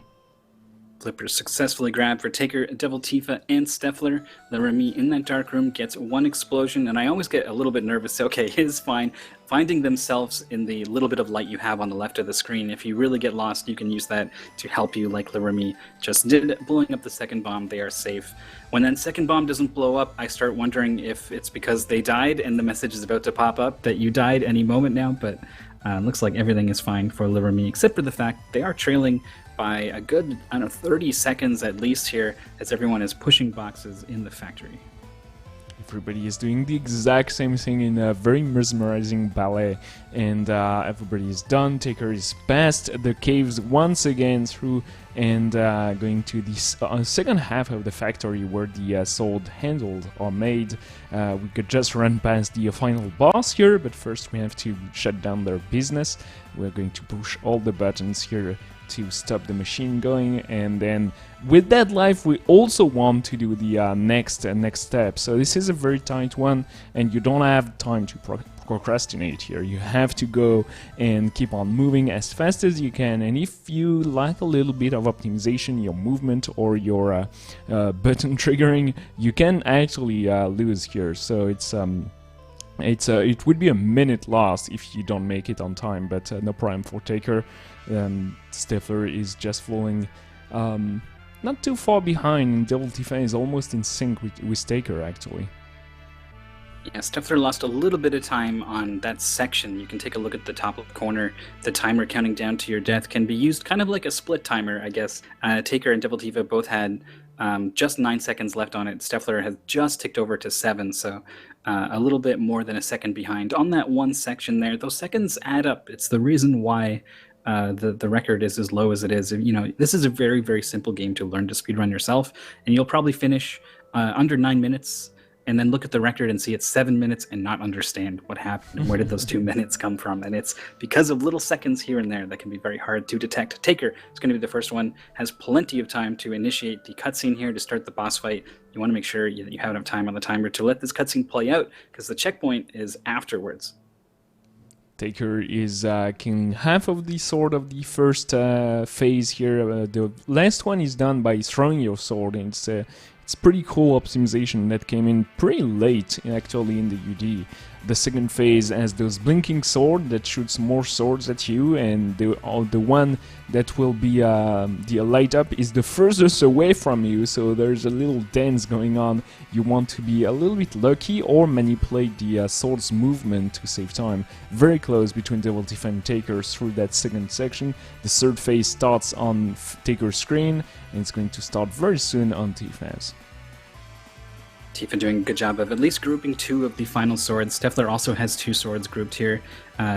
This is a pretty good optimization. It can take a long time to wait for a sword to light up, dance around the projectiles, and then finally get your hit. So well done by both of them. Taker and Devil Tifa extremely close here on the final phase. Taker just 1 hit ahead. The sword's only vulnerable after the spin. You need to wait for the next spin in order to get advance to the next phase. Timer is already at 7:07 for Taker, so this is probably good. Yeah, 7:10 on the timer. Extremely fast run from them and from everyone, really. They're almost done. Yeah, that's exactly what Taker needed. The Ultima is going to drop a little bit behind. Stifler is already done as well. So Laramie lost a lot of time in that desert, and sadly, it's going to go for maybe over 8 minutes here. I don't know how long the final phase is. It's not so long, to be honest. They should be looking around the 7:45 if that final fight goes well. It feels like an eternity. It does, yeah. They're on the left side of the screen, which is a little different than everyone else, so it was a little weird not seeing the... Oh, they did end up getting clipped over there. The projectiles, they're very hard to see. They're also coming from behind, because there's like a wall of swords all around the outside that you can't see. So it looks like we're going to get just under 8 minutes here. This is a good time, honestly. It's just that at this level of competition with among the very 4 best of the season, good is not good enough anymore. You need great if you want to compete. So dropping back a little bit down to 3rd now. Devil Tifa in 1st. Taker is actually just 1 point away from coming back from 4th place. Yeah, that's they're doing exactly what they need, getting points each time. In the second SH game, in the second half of Decathlon, is where they succeed the most. The Messenger and Rank are very good games for them. They practiced way too much, even according to them, those two, and that's where they will be able to grab a lot of points, even compared to Devil Tifa. That's currently 19 points ahead. Stifler 5 points behind Devil Tifa, don't count them out, and Laramie, it's going to be way harder for them to claw their way back up there. But I don't remember how well it went on the second half, and yesterday I think they did not have such a good messenger, but except for that, everything went pretty fine. Yeah, it can count for a lot, being able to... having done it all once before, you know that, you really know that I can do it. I just need to do it again. So we'll see which of the players is able to do it again. It's going to start with Rack coming up next. I suspect Taker to pick up a lot of points here. Is it going to be enough to take 1st? Is it going to be enough to take 2nd, 3rd? I'm really not sure. I can't wait to find out. Rack is a... We always have to find a way to talk around how we feel about Rack as a game, but it definitely is a fantastic speed run. The way it flows, the mechanics they put in place for kind of score attempts ties into speed, so speed is kind of becomes a part of the gameplay, which is what I'm talking about is the combo meter. It ticks down pretty quickly, and the reward is being able to do a huge finishing attack for a bunch of damage. The players are going to leverage it constantly to do a lot of damage to bosses to save a lot of time. And so you need to keep moving, you need to keep killing, you need to not stop in order to fully leverage that mechanic. So it perfectly lends itself well to speedrunning. It's a weird game. Definitely, it's pretty cool to speedrun. It has a lot of interesting mechanics going on if you try to go fast. Overall, it has a lot of skips and load with the rocket jumps. You can clip through some walls. You can actually go out of bound pretty much anywhere in the game, but it's forbidden in the category we're running for the UD7. So it's any person, no out of bound. The goal is to kill that boss, and it takes about 18 minutes real time, about 12-13 minutes if you're very fast in-game time, and that's the meter we're going to look at the end of the run. We're going to run in the casual difficulty, and overall it's a pretty easy experience. The boss fights are very important, so you want to build that combo meter exactly like practiced if you want to save time, and you have that very important skip at the end of the game, and lots of minor optimization everywhere. Keep your eyes on the bottom left corner. Taker as the world record for that game. In the bottom right corner. Although, if you like Steffler, go ahead and look at the bottom left corner. I definitely will. Oh, I'm watching. I don't want to look at this bottom left corner. It's not going well for Steffler. Trying to jump on the spiders. The enemies on top block you. It is only a tiny bit faster to jump off of the spider the way that a lot of players do in that section. But the risk of messing up that jump becomes so bad because the enemies block you. I mean, you saw just how much time was lost in that section. Meanwhile, everyone else has built up a charge combo here to completely obliterate this first boss. Taker's the first one to do it. Laramie and Devil Tifa going to be 2nd and 3rd. And fortunately, Steffler bringing up the rear here. Taker is already, has a bit of a gap between the players, in the first level, right? It's crazy just how smooth Taker is.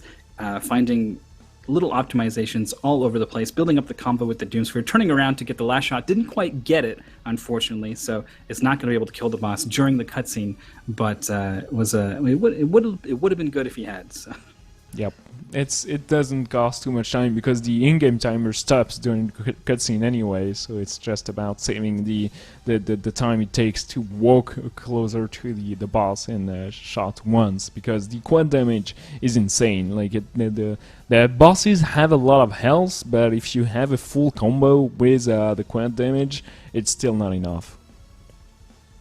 Stifler is going to turn and strafe run just a little bit closer to the boss. This is strafe running is a mechanic that, if you've seen first-person shooters of sort of the 90s era, you probably know a little bit about it. You've got two separate inputs for running forwards and then strafing to the side, and when you do both, the game adds those two vectors together. So you get a diagonal vector that is longer than either of the individual ones, which means you go faster if you run diagonally like this. Unfortunately, you're running diagonally, so you need to turn away from wherever you want to run. It's a pretty awkward thing, and it's something that maybe not a lot of players were familiar with in the Decathlon, so had to get familiar with this mechanic, had to master it. I think everyone took to it pretty well. Certainly none better than Taker, though, who very, very, very quickly achieved crazy times in this game, is totally comfortable with the mechanic like strafe running. He's currently taking down those two robots. Some enemies have a lot of HP. 5 sword swings will kill them, and you'll see Loremi do exactly the same thing. So there's Devil Tifa in 3rd place. Stifler lost a little bit of time on that first level, and he's going to run from behind now. We'll see if they can catch up in the upcoming levels. But for now, it's still Taker in the lead, and yeah, killing a lot of enemies, trying to use the combo. Sometimes you will build up a combo accidentally, and you'll see the runners just try to use it to the best of their ability. Meanwhile, lots of skips, lots of jumping on spiders. Taker getting stuck a little bit there, but nothing major. Missing one jump on top of a spider usually means you're going to miss a couple, because the spider starts attacking you. Its attack hitbox is pretty big, and your hitbox, when you get hit in this game, you get knocked back quite a ways, actually, especially if you're in the air. So it becomes very difficult to jump on top of those little things, and it trips Taker up just a little bit there.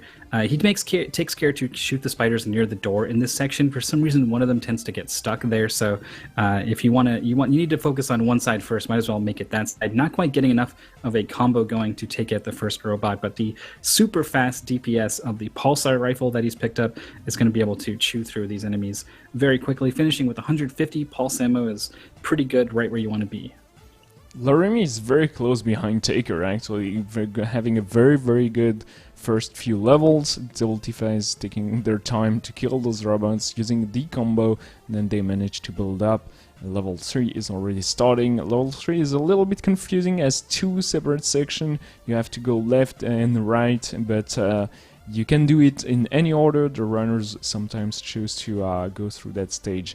It can be a little bit confusing. We see that Turbosphere, Taker is probably going for it, set up a shot on the enemy that's guarding it, and it's a very, very risky thing to go for, because it's surrounded by lava. If you mess up your jump, you will fall to your death and die. We've seen some runners actually try to go for it and be heavily punished. It's just about an 8-second save if you execute on it perfectly, and if you die, you lose about 40 seconds. So we'll see what Taker decides to do in about 10 seconds here. It has the charge combo here. It's going to let it go. Didn't finish off the enemy, so abandons the strategy. I was going to say I don't really agree with this choice of going for that as a strategy, because I feel like the risk-reward isn't quite there. But then I realized that Taker is trying to fight for first place from behind here, so having the ability to pull off a strat like that, it makes sense to leverage it in this situation. Unfortunately, the shotgun combo, the damage fall off is pretty crazy from range, so not quite enough to finish off that enemy, and wisely not trying to go for it while the enemy is on the platform, and a recipe for disaster.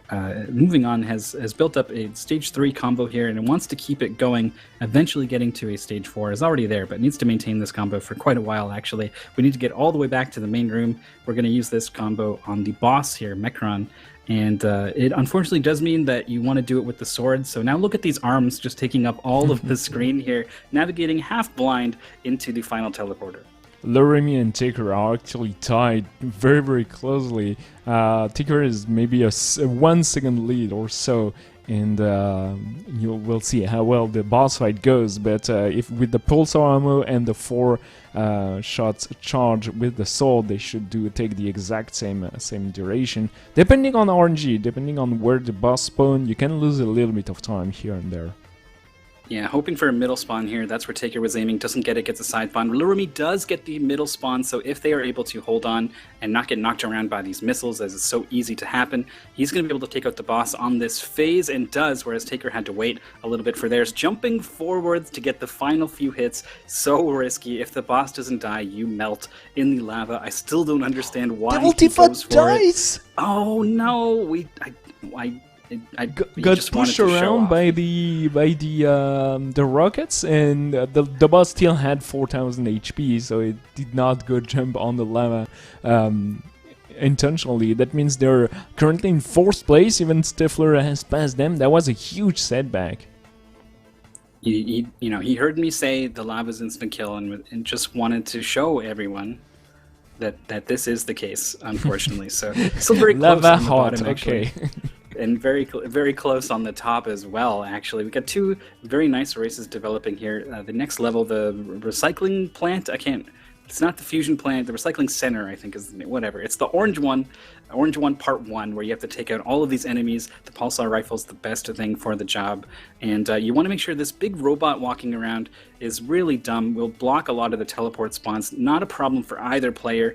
You need to take care to manipulate him to make sure that doesn't happen, because you have to kill everyone to move on. Jumping on the corner of the geometry to get to this Doom Sphere. Taker had it first try. Laramie needed a second try there. With the combo and the Doom Sphere, you're going to overkill this boss by like at least twice its total health pool. Just send it flying into the wall. It's a lot of damage you deal with the full charge. The shotgun is the weapon that deals the most damage in a single hit, so it makes total sense to use that. The pulsar charge shot is super underwhelming. No one wants to use that. Shoots out a single huge pulsar projectile that moves super slowly and deals almost 0 damage for some reason. So Double Tifa and Stifler are going to try to go as fast as possible, but Taker and Laramie are firmly in the lead currently, with Taker actually going to finish the stage about 10 seconds before Laramie. Oh, Laramie didn't get the jump up to the ledge off the first spider, but thankfully did get it off the second. If that second one doesn't go, your options after that are not so good. You need to either lure another spider all the way over, or you got to go all the way around. So it was pretty important to get that at least on the second try. Nice recovery there. We got the boss charged up for both Double Tifa and Steffler. Still very close on the left side of the screen. Steffler just a little bit ahead. Taker in the lead of the 2 players on the right. I would have expected Taker to be further ahead at this point, honestly, but Laramie is really fighting here. They slipped up a little bit in the previous game in minutes, so they're absolutely also in this. Oh, there's 2 spiders, but able to jump off of the third, thankfully, and maintain their combo, more importantly, so they are able to get a big blast on this stupid guy. Nash, I think is his name. He's so forgettable. He mostly does nothing. You shoot him with the pulse rifle and he dies. I feel that way with almost all the bosses in in the game. I mean, you have the mean robot, the angry eye, the angry mech, and I don't know. It's this one is almost hard to describe, but it dies super quickly. At least 10,000 HP, blasted through with the pulsar. Lots of ammo in the arena, so you want to move around and pick that up, so you have enough for the next stages. Laramie is going to drop very low ammo-wise, only 75 for the upcoming level. Yeah, I feel like he might have left some ammo on the back side of the stage behind him, but I can't be sure because I wasn't watching the whole fight. But I did see them tracking the boss left to right. Not so easy to do. The boss moves pretty quickly, actually, and the pulse rifle ammo is so awkward. You need to aim up in order for it to not go into the floor because it falls off so heavily. And it also doesn't go so fast, so you do need to lead the boss.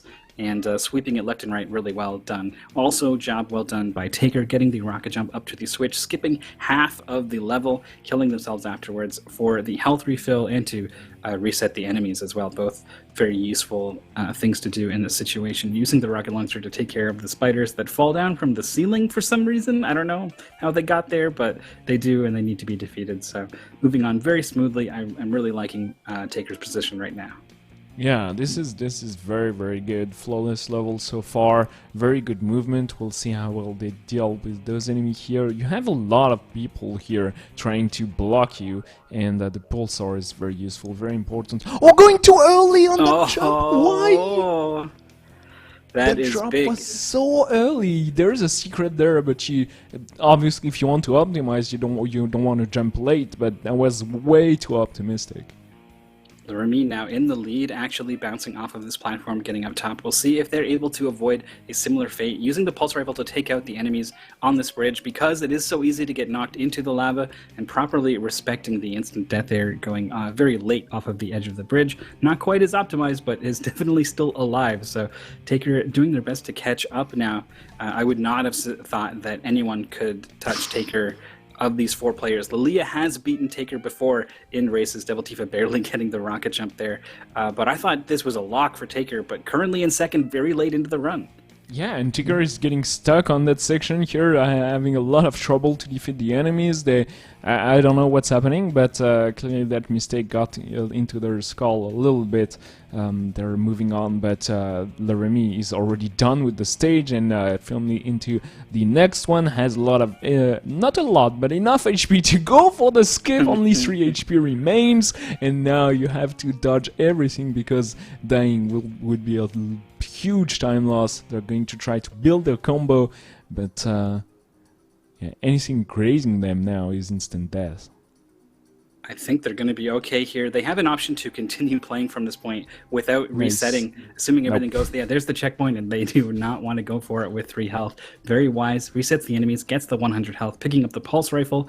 Are they going to build up a combo from this point? Looks like no. You can build up a combo to blast at the boss right here, but Larumi's going to opt to instead just get the 1 rocket shot for 400 damage. This is an opportunity for other players to catch up just a little bit, but Larumi out in front. Taker on that bridge now with 64 health and a full combo, carefully aiming so as not to blow themselves up. The range on the rocket launcher charge is truly crazy. I cannot overstate how big the AoE is on that thing, so you need to be so careful with it. Here's the combo building we're seeing from Taker, and they are barely going to get level 3, still going to go for push for level 4. Yeah, that takes a lot of time, but I think it's still worth doing because the eye Oculus takes a long time to kill. So having 1,000 health away already is even more than that actually, 2,200. That's very, very significant. Devil Tifa got a pretty scary moment there heading up to the bridge section themselves, but they've got here, they're not going to have a combo, so they fire off a stage 2 combo, but really isn't anything to write home about. They've got 62 health to deal with all of these robots. Optimally hitting the robots means that they do get at least a couple steps up towards you, but you can force them to not move at all. But you have to sacrifice hitting them as soon as your sword cooldown is up, the animation on the sword. So you can trade speed for safety there. Devil Tifa opted to go pretty much all out and successfully gets that checkpoint. So very well done by them. Taker almost done with Oculus, just needs one last rocket here, is waiting patiently to fire it. Laramie still out in front, going to be taking on the final level. Probably not going for the Doom Sphere. Opportunity for Taker, perhaps. Very bad RNG for Taker. Laramie did successfully go for the Doom Sphere yesterday, so I think they will try again. Both them and Lilia got it pretty successfully. So, yep, going for it, nice. Oh man, this could make or break this run for Laramie. This is a secret Doom Sphere. These red spheres, I think, are instant death. They're a ton of damage, if nothing else. So you absolutely cannot touch them. It's not easy to jump over them, and it's required to do at least one jump right here, using the wall to sort of help guide them. Killed a lot of enemies. Spider, that guy, onto the robot and fell down. You need to jump. You need 3 different heights here to form a staircase to get over this wall. Everything is dying. Yeah, doesn't like it. Gonna have to reset. What do you do from this situation? That's a very, very difficult decision to take Goes for it because again. no, that's Taker. Oh yeah, Laramie Oh, it is as Taker. well. Okay. Both of them go for it, and Taker is going to try it. So they try for it on Friday and did not succeed, and both Laramie and Lilia did go for it and made it. So they have to make it happen now. It's not looking so hot right now. It's very difficult to jump on those enemies, and finally gets it. Goes around to start building up the combo. You want to have a nice one for the start of the fight to take a big chunk of the boss health. 4 level combo for Taker. That's pretty cool. Yeah, I was worried they were not going to get there in time to still have the Doom Sphere, but definitely did. Had the full combo, took off half the health of the boss. Do they have enough to finish him off with the Pulse Rifle? Looks like not quite. No, it's going to have 30 shots left. I can't do the math fast enough. Oh, the extra Pulse Armor on the edge is going to definitely make sure they have enough Pulse Rifle to finish off the boss with this alone. Very quick kill, come from behind by Taker. Laramie now has succeeded with the Doom Sphere on the 3rd try, is also going to get a bunch of damage in here, but not quite enough to finish the boss. Yeah, the staircase strategy for Laramie was pretty slow, and they got banged up and moved around and sadly lost a little bit of time. But the fight is still going to be way faster than Devil Defense fight, because killing that boss with only the sword is very, very slow. It's so painful watching the animation of the sword come all the way back up after the swing, and then you look at the health bar and it barely moves with each one. At least when you've got a lot of pulse rifle, you can chew away at that with the boss. The rocket's also a pretty good option. You will want to use one of the two for sure. Whenever the boss starts spinning with his arms, you cannot stay close to the boss when he does that, and you definitely don't want to be in the corners of the arena. You will get locked and basically die very quickly. The other attack that you need to do anything about is basically the ground pound. You want to jump over that. The pink little things, I guess you can dance around a little bit, but they're not too much of a concern, especially if you come in with the health and ammo that these guys have. They look pretty healthy right now, and some extra armor available for Steffler around the outside of the arena that he is going to back up and pick up. Double Defense is almost done. Stifler is going for some basic shots, always frightening me just a little bit because it's very, very easy to kill yourself with that thing, and they don't have so much health, so we'll see how well that goes for them. But ooh, very close here. And the boss sometimes go for that shielding animation. It goes red and you have to hit them with the sword, and sadly that's very bad RNG because that means that you don't deal any damage during that time. So Stifler is showing just a tiny bit of frustration. I feel like shaking the camera when he's waiting and maybe not having such a good decathlon like they did on Friday. Yeah, they were doing well in the standings early on, but it's starting to go a little bit south, and certainly if you slow down even a little bit, everyone else is going to be ready to pounce. They are just that good. It's some extremely high-level competition here. In the Ultimate Finals, 0 pulse rifle left, and not sure how many rockets, but given the fact that he switched to the shotgun, pretty sure Steffler is out of the good stuff, so he's going to be stuck with the sword for the final few swings here, but it's going to be no problem for them to finish. Nice. 1933 showing real time. I'm not sure. Well, I guess I don't have to wait too long to find out. In game time, it was a 1536, which is, 2 months ago, this would have been a very good time probably, but it's just not anymore. It's 2 minutes back, dropping back a fair ways, very close between second, third, and fourth. Yeah, the time for Taker was enough to come and take the second place here, only 11 points behind Devil Tifa now. They lost a lot of time on that final level and the level before that, the level 6 where they died, and I think they could have actually caught up to Devil Tifa just there, so it shows that the one game that went super bad at the start did not decide everything. Devil Tifa is still having a very good run considering it's a race PB.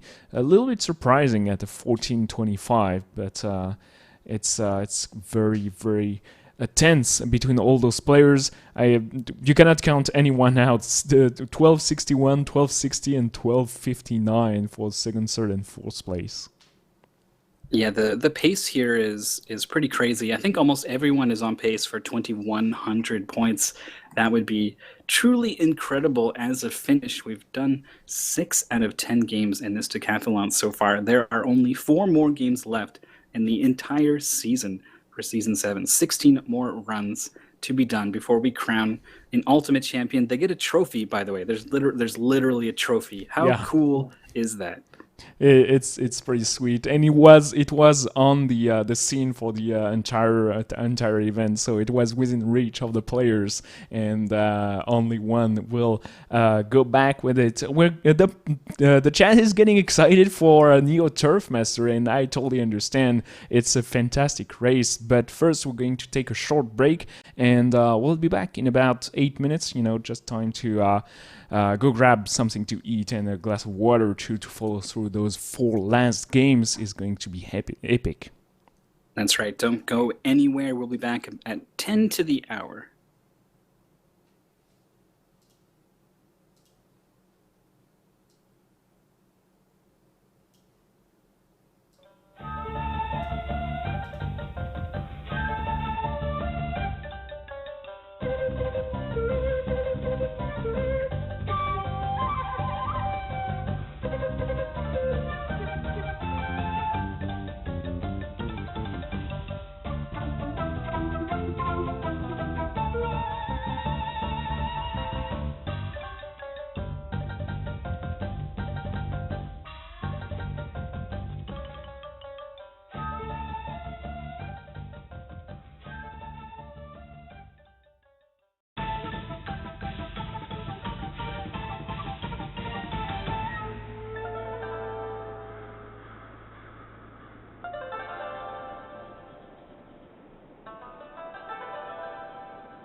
And we're back. The pace was set from the beginning by Double Defense Taker, Stifler, and Laramie. Only Stifler did not get first place on this tournament, I feel, because Taker is so close. It's within reach now. Mythical, what's going to happen in the next 4 games? I mean, it's funny that you, the one knowing what's going to happen in the next 4 games, asking me to guess. I think, boy, it could end up being quite close between Double Tifa and Taker. Taker has the best messenger by a little bit, a bit of a gap. Has that last game opportunity to make up some points. But Taker has traditionally been a bit weak on Kirby's Dream Land, and that's one of Devil Tifa's strengths. So, assuming these are the two battling it out for the top 2, I really can't say which of them is going to come out on top. But Stifler and Laramie are just 1 and 2 points back from Taker, 11, 12, 13 points back from Devil Tifa. That can absolutely be made up in these 4 games, especially this next game. Neo Turf Masters has proven to be a bit volatile. People have been, just the one wrong move and you're in the heavy rough. You have to hit some ridiculous shot to get back on track. You would have thought this harmless, lovely arcade golf game would prove to be such a brutal speedrun. It is surprisingly difficult. It is super intense, and you have to take all your decisions so quickly. It's been impressive to watch. Lots of very, very good races during the final tournaments, and a little bit disappointing, a little let down during the semifinals. I hope the pace is picked up by all those 4 players. We are looking at an estimate of a 12:30 for a very, very good time. It's not so easy to make in live in a tournament like that. Players have all probably already chosen their golfers. I think everyone has settled into the Brazilian golf. Actually, I take that back. There is still one putt master Japanese golfer lurking out there, but looks like no, it is Brazilian. For these 4 players in the top 4, is the power hitter hits the furthest. Lets you drive to the green on a couple different holes in one less shot. There's a couple eagles that are surprisingly makeable only with this golfer, so that advantage is something that players have been just drawn towards, away from the much more easier to use Japanese golfer with the strong putting. Steffler almost getting the hole-in-one on the first hole. Birdies all around. Nicely done, very close between Double Tifa, Laramie, Taker, and Stifler. Obviously, the first hole is not the great decider, but every single hole counts. You want to go through the game with as little shots as possible, and you want to shoot as early as possible on every single drive, every single putt. So it's pretty difficult to go cleanly through the game. So far, so good for all players. Stifler is going to land very close to the pin here and is going to go for a very easy birdie. Laramie had to just barely tap it in there. The putt was a little bit too short, tapping in for par. Barely lost any time. But it does add up, having to watch the animation and reset for your next swing, even if you're just mashing the button immediately to putt as soon as you can to knock it in. Definitely does set you back at least a little bit. Overhitting is Laramie, just a little bit ends up in the rough. Same with Devil Tifa. Both players are actually going to be able to putt out of the rough in this game. Bouncing off the pin is both players. Taker, meanwhile, has already got the birdie. Steffler is on the green, but has a fairly difficult putt up a long slope. Yeah, this is not so easy to nail, and yeah, Stifler getting deviated by the, not even grain, just the slope and the angle that we put at. So in the UD, for every single game, the players score points depending on their final time, and we just add the score, no matter if you're first or last in every single race. The goal is to get consistently fast, and just doesn't depend on the other players' performances. Nice birdie by Taker, taking the lead, followed closely by Laramie. Double Tifa is having some weird drives here and he's falling behind just a little bit. Really liked that putt from Taker. Even short putts can be very difficult if you're hitting pretty much entirely on a slope, especially when the hole is on a slope. It is random where the hole is on the green, and sometimes it does end up on those slopes, and your ball is always going to be going slow enough to fall into the hole. So it's going to be going slow enough that the slope is going to affect it quite greatly. So can end up being a pretty big problem. Taker here has a slope to contend with, but it's going to be pretty much straight on, so it's not going to be too big a problem. Lirami has a slope here that is going to be right before the hole. Taker lips out on their putt. Is Lirami barely able to not quite get it in, riding around the rim, tapping it in for birdie. Very close on the right side of the screen. Devil Tifa struggling just a little bit, needs to try to get up on the hill with this 12 meters per second wind, trying to help him out, but it's also putting him into the hill earlier. 13? What is going on? Is he playing in a hurricane? It's crazy. I think the max historically is 20, but we've barely seen above 12 or 13. This is fairly unlucky by Double Tifa. Lirami is missing a couple of shots here, costing them quite a little bit of time. Meanwhile, Taker is trailing along, finishing hole 6 with a birdie and keeping the nice first place here. Steffler, Devil Tifa and Lirami will have to walk to claw their way back there with Taker as they start with the seventh hole here. An easy one, pretty straightforward, which you just drive above the lake at the start, and then it's straight from that. Nice shot by Steffler, ending up on the green on this par 4 in 1. Just the virtue of the power golfer, not quite able to tap it in for eagle though, so it's going to settle for birdie. Taker is still in the lead and probably maybe increasing their lead with that putt. Devil Tifa did manage to eagle that 6th hole, so catching up a little bit to Steffler. Both Steffler and Devil Tifa had to put in a credit already on the first 5 holes. That is another way to lose time in this game. You're punished enough for having to take extra shots to get into the hole, but then also you need to take time to put in a virtual credit into the machine. It eats up about 5 seconds or so each time it happens, and you really don't want it to happen that early in the run. You don't want it to happen at all, but it's not a good sign if it's happening that early. Taker in the rough here on the 8th, but is close enough to the green that they're still going to be able to chip onto the green and keep their lead by a fair margin. If they can get this putt, hole is on the slope. Not such an easy one, but it's fairly early on the slope, and yeah, no problem for Taker, having the nice angle. Meanwhile, Lirami is slowly rolling down slope. That's the problem with the green. The animations take a long time. That's why you don't want to putt so many times. Lirami is going to go for a par here. Always a bad sign. On the speedrun, on the Turf Master, you always want to go for eagle or birdie all around. There's no exception to that. Devil Tifa had a difficult situation, hit so far on the first shot and had no wind to push them onto the green, so had to try to decide between hitting directly for the green or around the bunker, but tried to thread the needle, ended up in the bunker. Going to be able to maybe tap it in here. Had to hit really hard up the slope, too hard, lipping around, rolling even further away than he started. Just the nature. No. Oh my goodness, again and again. This is really, it is a difficult putt, and the poor putting stat of the power golfer showing here a little bit with this bogey for Devil Tifa.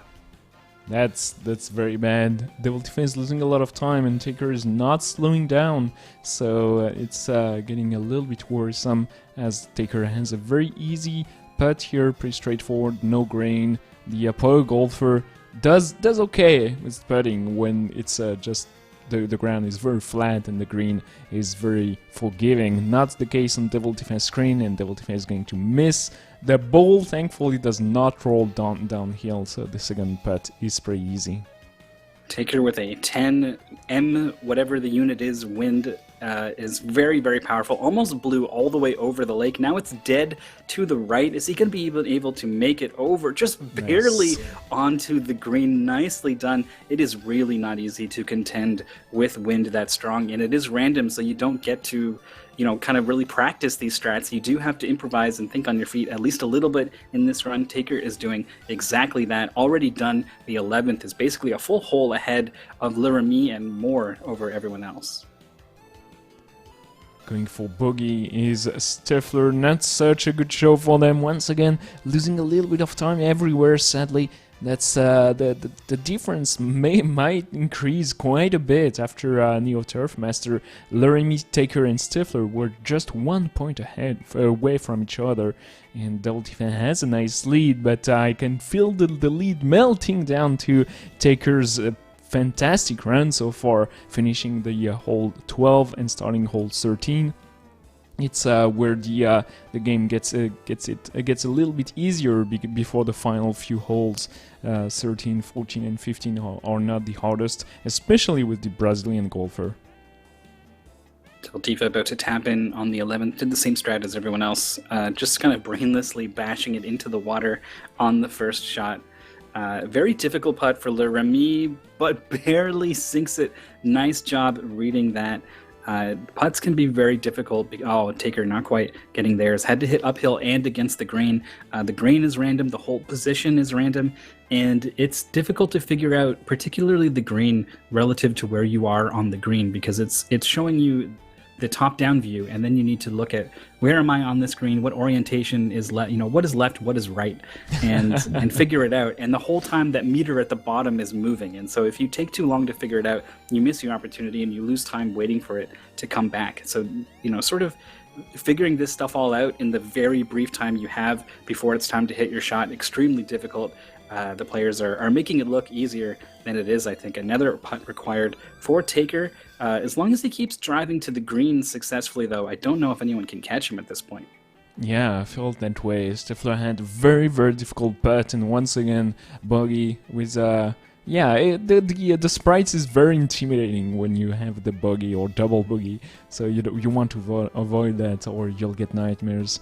Taker driving nicely on the fairway and is going to aim for the green. You can see them changing the angle here just to land as close to the pin as possible, and surely enough, that's going to be a very, very easy putt for them. Birdie putt opportunity for Taker, gets it in. Steffler driving right up on top of the middle of the hill on the 13th. That is not so easy to do, especially with the wind situation they were facing. Grain pretty much in their favor, so a very simple putt for birdie, exactly what they need to start to come back and get some of these points back that Taker is so greedily gobbling up, it seems. Le Remy hits the tree, ends up in the heavy rough short of the green. Gonna need another one to chip on there, but once they do, actually, no, they still have a very difficult putt. That hole is in the middle of a slope, and he needs to come in at an angle. There is also some grain in play. Barely got it in there. If he missed that, it would have been so much time lost watching the ball roll. Yeah, and we've seen that edge, the ball can leap in or leap out, and it's a 50-50, and they got lucky, I feel, on that putt. Ooh, Taker getting unlucky on their part, and going for a par here, losing just a little bit of time, but they're already starting hole 17, as Le Remy is just in the middle of hole 16, probably the longest of the Japanese course. Yeah, and probably the hardest too. Had an opening difficult shot around the mound with the Brazilian golfer. Was successful by Le Remy. The second one, you're going to need a lot of help from the wind in order to get to the green. So most players expect to end up in the heavy rough like Le Remy did, but did not chip to the third. Taker, meanwhile, on the 17th, the ball drops off the cliff and into the abyss. We're golfing off the edge of the world here on the 17th, and you pay the price if you don't make it across. Very difficult to get the ball to stick. That's why this backspin is here for Taker. Nice job on that second shot. Okay, landing very close to the pin, but I know they're going to be a little bit mad about that failure here. Hole 17 should be okay for them all the time. Stifler for the hole 16 with a nice lucky bounce on the road, actually saving them from landing out of bound. The physics on the ball is pretty weird, and depending on the grass and the type, you gain or lose different type of speed. It's pretty surprisingly accurate, I'd say. The Taker got out of bound at the start of the hole 18, but because of the wind, maybe, even though it's not too high, you can get surprised sometimes. It doesn't take much to push you into the out of bounds on this 18th. It's so close to the fairway that you have to be very precise. Le Remy is going to be able to make it stick on the 18th. Has caught up quite a bit to Taker, not enough to catch them though. Even if it's a bogey, Taker is done with a sub 12, which is still a fantastic time. Le Remy is going to be able to tap it in here, pretty sure. Just has a 10-meter putt here, which isn't so bad, but no grain, straightforward shot, easy peasy, 12-10 on the timer for them. Devil Tifa on the 17th with Steffler, very close between these two. Okay. What was that putt? I cannot believe what he's cheating. The magnets are in play for sure. That's why you go for Magnet Man on Mega Man 3, I guess, but that worked well for them. By the way, we were on stage forced to cut down the players to 3 as soon as the first one was done, because the players switched to the next game super quickly, and it's not like to censor or to hide whatever the time they had. It's just because Taker right now is already playing Kirby just to practice, to have that extra edge of the advantage of finishing early. Devil Diva is finally done at the same time as Taker. Pretty quick race, but Taker took the lead, and it shows, finishing with 11:56. 1 point separating Devil Tifa from Taker, and only 4 and then 6 separating third and fourth rather. So still extremely close after 7 games, exactly what we wanted to see. Still fantastic scores from everyone. Sub 12 from Taker. 13 is you said like 12:30 is more about where you're aiming for, but 13 at the start of the season would have been considered a great race time. I think it's still a pretty good race time, but you need to do a little bit better if you want to hold on to first place and take home the trophy. We got 3 games left to play. The next one is going to be Kirby's Dream Land. Kirby's Dream Land is a pretty cool and iconic Game Boy game. There was a tournament on Speed Gaming that finished about a month ago, and during that tournament, a lot of new strats and cool tech involving RNG manipulation were found. So the world record dropped down as low as 10:45 or so. And it's a surprisingly short game, but a very intense speedrun with a great deal of RNG. That's Krakow and DDD, killed a lot of runs and a lot of races. So every single runner starting the game during tournaments were a little bit scared and worried with the luck. So we'll see how it treats the players. I just love the music, man. This track just really triggers that part of my brain that says be happy. And this game really is more of the same. The world record here at 11:06, probably not going to be seeing times approaching that level. Also, the video, of course, was made quite a while ago. The RNG manipulation strats that have been found and utilized by the absolute top runners in this game are so precise. Runners today couldn't hope to reproduce them, but instead they will just be accepting the RNG as it comes and doing their best to deal with lag. They're going to be taking some very particular actions throughout most of the screens in this game to remove enemies when it is advantageous, to get them off the screen and reduce lag. You might think it would be best to remove as many as possible, but doing anything at the wrong time will cause Kirby to put a whole bunch of stars out on the screen, whether you're vacuuming someone up or spitting them out. And those extra stars are also sprites that create lag. So you kind of got to spend lag to make lag, I guess, and you got to do it smart. You got to play the lag market correctly and to come out on top. And it really does make a difference. Laramie, of course, you also don't want to just make mistakes, get bonked around a little bit, taking 2 unintended hits. Taker is down to 1 health, so hopefully everything is going to be fine for them on the ascent up to Wispy Woods. Well, yeah, first to play super safe entering the tree here, and now they're just a little bit scared, but how to navigate that part without dying, so they should be fine. But Laramie is currently first, followed almost tied to the frame to Taker, and Devil Tifa third, Stifler fourth. It's very close between all the players, and the RNG and Wispy Wood is going to matter just a little bit. You can have either the apple, or Wispy Wood can try to blow you. I don't know what's the attack, but Wispy Wood is very not scary, even with 1 HP. It's been a while since that boss killed anybody on normal mode. The extra mode fight is very different. Yeah, certainly. The players are not going to be doing that, though, tackling the very basic run here. We usually lean towards the easier categories on the Ultimate Decathlon because there's 10 whole games and only 4 months to learn them all. And in some cases, it's a pretty long event. But in other cases, when you're actually playing, it will just fly by, and you will feel like you just don't have enough time to learn all these games. So, we do casual mode in Rack, we do normal mode on Kirby, and it keeps things manageable for the players, and it lets them get to the high skill levels that they all have achieved very close together. In level 2, Castle Low dealing with the mini boss here, who thankfully is just is cleaning out their apartment or something, just coming out with boxes that we use as ammo and firing it back. Everybody is pretty nice with Kirby, because Kirby without ammo, without an enemy or a box or anything, he cannot deal damage to anyone. He's just like a super soft and fluffy character that cannot hurt anyone but with whatever you bring to him. So just remember to come empty-handed and you'll be doing just fine. But Lolo and Lala did not get the memo, and they're getting damage quite fast by all the runners here. 1 HP remains for Taker and Leremy. Double Tifa is done, actually got a very nice fight and passed everybody else. Yeah, Steffler I think had a double hit in there as well, so extremely close. The Kirby's bouncing around for all 4 players. This is one of those situations where I like to unfocus my eyes, stare at the timer in the middle, and just enjoy all of the Kirby's bouncing around. But Devil Tifa is the focus for now as the leader, just by a little bit, heading into the islands, the float islands, the 3rd level, definitely.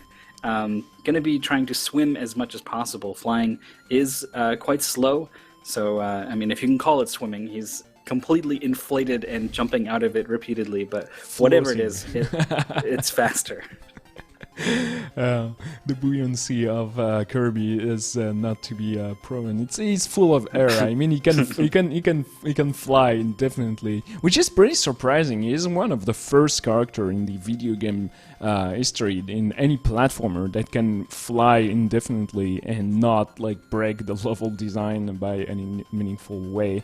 I know Trip World will do the same thing, and very reminiscent of Kirby's Dream Land, to be honest. Very close in level design and boss fights, but for now it's going super great for all the players. Stifler taking a little bit of time to navigate through those enemies without taking damage, Leremy taking even more time, but the time difference between first and fourth is very minimal.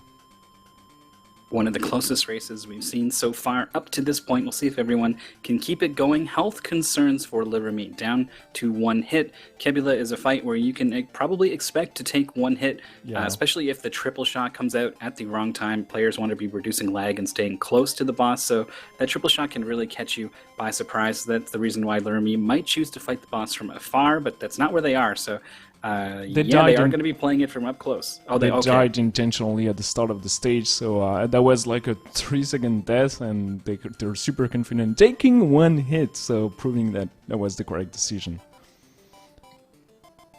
Onto the 4th level, Bubbly Clouds with these horrible enemies that explode when you kill them, and if you try to suck them up, they turn evil. They turn really menacing, actually, and kind of scary, and come after you. So you definitely need to take care around them. They're a problem to deal with in any way possible. So you try to avoid them, and then even avoiding them is tough when they come in such big packs. Nice, easy walk through the enemies here for Liveremy, as everyone is doing very well. We actually saw 2 deaths in this section in the semifinals, and it was pretty unexpected. Health values so far looking pretty good. Taker and Steffler down to 3. Yeah, anything above 2 and I'm confident for the runners to pass cleanly. Those few enemies, there are a couple that can hit you, like Taker just took a hit right now, but you have way enough to defeat Krakos Jr. Krakos Jr. has a very set pattern and a lot of spots where you cannot get hit, so it's not a fight that is frightening anyone, and everybody's in sync. Like, Devil Tifa has a slight edge, but since it's such a long fight, everybody is together killing Krakos Jr. here. Devil Tifa, the first one out of it. No one fell asleep at the controls, so everyone has got through the fight pretty much cleanly here. 1 last hit for Liveremy. Devil Tifa has picked up the mint fast enough, as well as Steffler, actually, that they've drifted behind the background a little bit. This is just a visual glitch that is a little fun to see here. The shadows being bright yellow with Devil Tifa's palette really throws me for a loop, particularly in this section. Onto the curry section, where you spit fire to take out all of these blocks in a row. Liveremy just barely getting past that enemy. Everyone did a really good job on that turn. It's kind of the only thing you're really thinking about here, leading up to the Krakow fight, where then you're not really thinking, you're just praying. Yep, and it's starting right now for Devil Tifa. Krakow will have a couple of possible attacks. He will always do an attack before spitting an enemy, but he can do up to, I don't know, 10. What's the record for max attacks by Krakow without spitting an enemy? So far so good though for Devil Tifa, 2 attacks, 2 enemies. We'll see how it goes for Stifler and Taker. Everybody's apparently having okay time here. Devil Tifa is having almost the perfect RNG actually.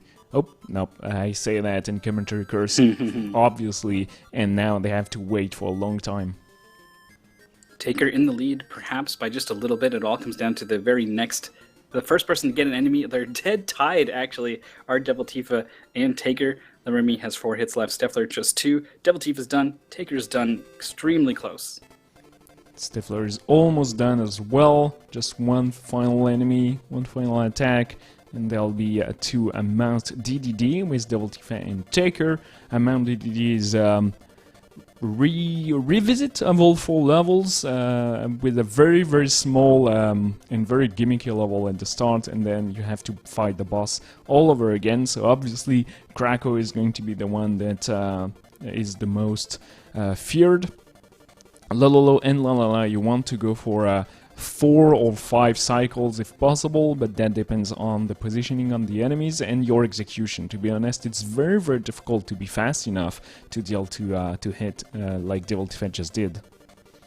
Nice, yeah, you do need the RNG to cooperate, but you also need to be there to capitalize on it. That's kind of the story here. It's very easy for players to write things off. Stifler also getting a double hit there. Write things off as RNG in this game, but the execution needs to be there as well, especially in the DDD fight. You can always be doing things to make that fight go faster, even if there is a healthy amount of RNG. Taker using a trick there to get in the door rather than having to wait for the animation of touching the Kirby and blowing up all of the enemies on screen. It's a bit risky because if your iframes run out, you straight up die, but here late into the season, more and more players have been willing to incorporate that into their run. The second go of Krakow for everyone now. Devil Tifa in the lead by 1 hit. Taker trailing now is actually tied with Stifler. Down to the, Stifler has an enemy in his mouth, so they are completely tied. Remy trailing by about 2 hits. Devil Tifa was waiting a lot for their 4th hit, so now it is Taker in the lead by 1. It's changing with every second who is going to come out on top. Very bad RNG for Devil Tifa. Taker having an okay time and is going to kill the boss. Maybe first, depending on that last hit. Oh, Devil Tifa and Taker tied to the frame actually. You'll see the players fly as soon as they kill the boss to reduce lag actually. It saves up to half a second if you remember to just press up as soon as the boss die in the boss rush. Very important to do so. Devil Tifa just a little bit slower in that intro to Kabula. Kabula, it's almost impossible to save time here, I think. Yep, as long as none of your shots miss, then you have done the fight optimally. There's not even a star to pick up at the end of the fight, so you the second time around, you're basically just making sure that your shots connect. But health is also a concern. You can't be so flippant with your health because you do need to do Wispy Woods as well as DDD, and there are no health refills in between unless you die, which will take a fair amount of time. Taker is down to 2 health, Devil Tifa 3, Remy and Stifler both at 4. 3 is pretty good, I think. 2, I start to worry a little bit. DDD can be a tricky boss, especially if you're staying very close to go as fast as possible. Very easy to get hit by stuff in that fight. So Taker may be a little bit concerned about that, but still enjoying just a tiny bit of a lead.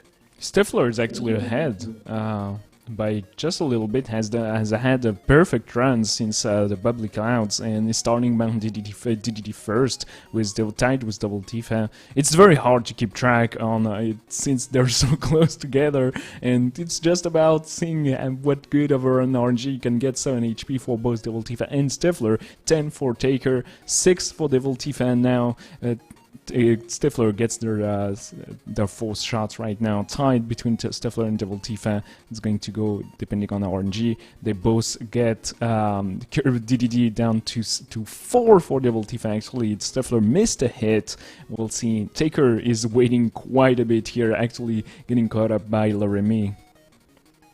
Interesting strats by Taker. They're holding on to the enemy to spit out later. Not sure if it's the way to go in this fight or not. It seems I haven't seen many players decide to do it that way. Devil Tifa getting their final hit, going to be finishing in first. Steffler still needs 2. Taker catching up a little bit here after a very slow start with the DDD fight. Double jumps here for Steffler is going to be the end of that fight for them.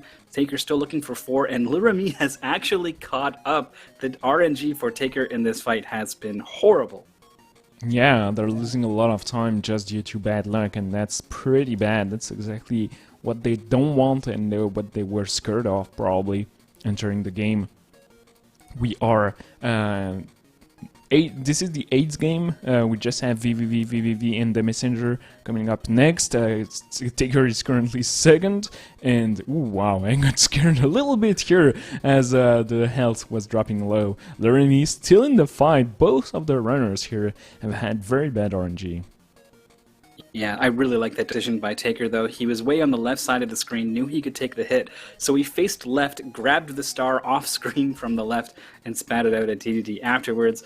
Very well done, also by Lirami, who has just finished. Here are the times on the board. Devil Tifa with the best time of the bunch, starting to push down to 12 minutes, actually, putting a bit of a gap now between first and second is Devil Tifa, 12 points, with only 2 games left to play, and VVVVV being a very strong game for Devil Tifa.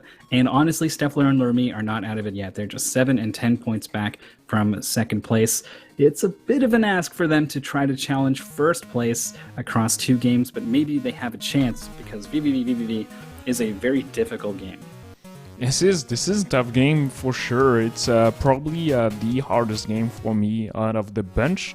It's not so easy to navigate and to remember what the room's layout are exactly. You have a lot to work on if you want to execute perfectly on all those strats. Mark helped the current world record holder help a lot the players and made a huge 11 hours long tutorial that details every single room and all the strats you can go for. Helped a lot the players that follow through. I could not do it, to be honest. I'm still stuck personally at around the 25-minute mark. That just is the time you get if you don't work enough on the game. Pushing down around the 16-minute mark is very, very difficult and requires you to execute on all those strats perfectly. I had to put twice as much time into this game as pretty much any other. And my time is still not that good compared to... I can't remember if I got down to 17 minutes or not, but it's just so taxing on the memory. Every screen, as you can see, is like a completely different color. In the warp zone, they don't even connect properly, so having to memorize hundreds of screens in this game is so important because often there's something you need to do either immediately on the next screen or even before on the previous screen to prepare for it. So without that visual information kind of feeding into your brain and triggering like, oh yeah, this is supposed to happen, I do this, I do that, it becomes extremely difficult. On top of the fact that the game is just so fast that if you hesitate for a little bit, you notice you will drop back quite a ways. Then you add in all the like frame perfect stuff that some players are doing for some of these flips. It really is a difficult game, and I think it's part of the reason why Devil Tifa has got a really good shot here. They have the best PB of the bunch, and I think it generally have been the most consistent in this game. So far, everyone showing no troubles through the first section here. Oh, Devil Tifa dying, actually, first death of the bunch, so setting a setback just a little bit, following all the other players through all those rooms. This is definitely the game where if you unfocus your eye and just look at all the screens at once, your brain will just do a backflip and you will be sent to the weird meanders of hypnotization, I guess. It looks super great, but it's very weird at the same time, and to follow through can be a little bit difficult sometimes if you don't know exactly what you're looking at. First section completed for all the players. They're going to be tackling the next 4 in a specific order to save time. With some of the text boxes, the conversations that you have with your crew members change depending on when and where you save them. So probably we're going to be seeing Space Station 2 next, from all the players, but it does mean they have to traverse the overworld to get there. This very dark open section, which is weird because like once you flip, you basically have no control over your vertical speed. So sometimes you flip and you're just stuck flipping for like several screens before you can finally touch the ground and do something else. This is my favorite part, to just watch everyone soaring through the abyss together. Very fun, but soon the fun ends and we get into some pretty nasty stuff. Laramie gets there first, very, very close to Taker, and Stifler and Devil Tifa are close to each other as well. A nice flip here to get to that trinket. It's a secret, but it's also the fastest way to progress. You will die to anything that's moving or to the spike in VVVVV. No matter if it's a square, if it's a weird ghost, if it's a word, it kills you. So you have to dodge everything except for those platforms. They're moving, but they're friendly. Here there's a very difficult trick. Nobody goes for it anymore because it's so hard to do perfectly. The players will just opt for the safer way of passage here. Nice moves by Laramie, ascending this without waiting for any of the clouds, and not having to take an extra cycle there. We'll see. Yeah, is going to be going to hit this checkpoint. We have seen a player skip that checkpoint before and get punished with a death afterwards. Taker dying actually, but after hitting that checkpoint, so not too much time lost there, but is basically getting passed by Devil Tifa. It's too close to call between the two of them. Laramie ahead, and Steffler trailing by a bit, also dying right here where we saw Taker. Yeah, the death can be a little bit punitive because usually in VVVVV, if you die once, you will die a couple of times just to readjust to what you're supposed to do, and it can take a toll on your final in-game time. The players are still making good progress. Devil Tifa is almost done with the world, but tied with Taker. It's I think Laramie is ahead, right? Yes, one screen ahead here, but dying is now very close to Taker and Devil Tifa, but yeah, that is a longer room that you have to wait at least a little bit.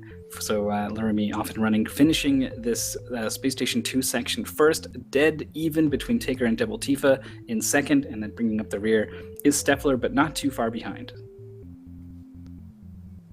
The sync is unreal. During the entire weekend of races, we've had so many times where the players were dead even across the board. I guess having 4 players increases the chances to have such a sync, but it's pretty cool to see.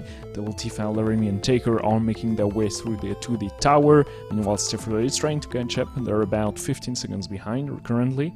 The tower is the upcoming level, and it's an auto-scroller, not usually the most exciting thing in a speedrun, but it's not too long, and you have to execute correctly on it. Plus, we can have that nice synchronization that it's a little bit off compared to yesterday on Laramie's and Taker's screen.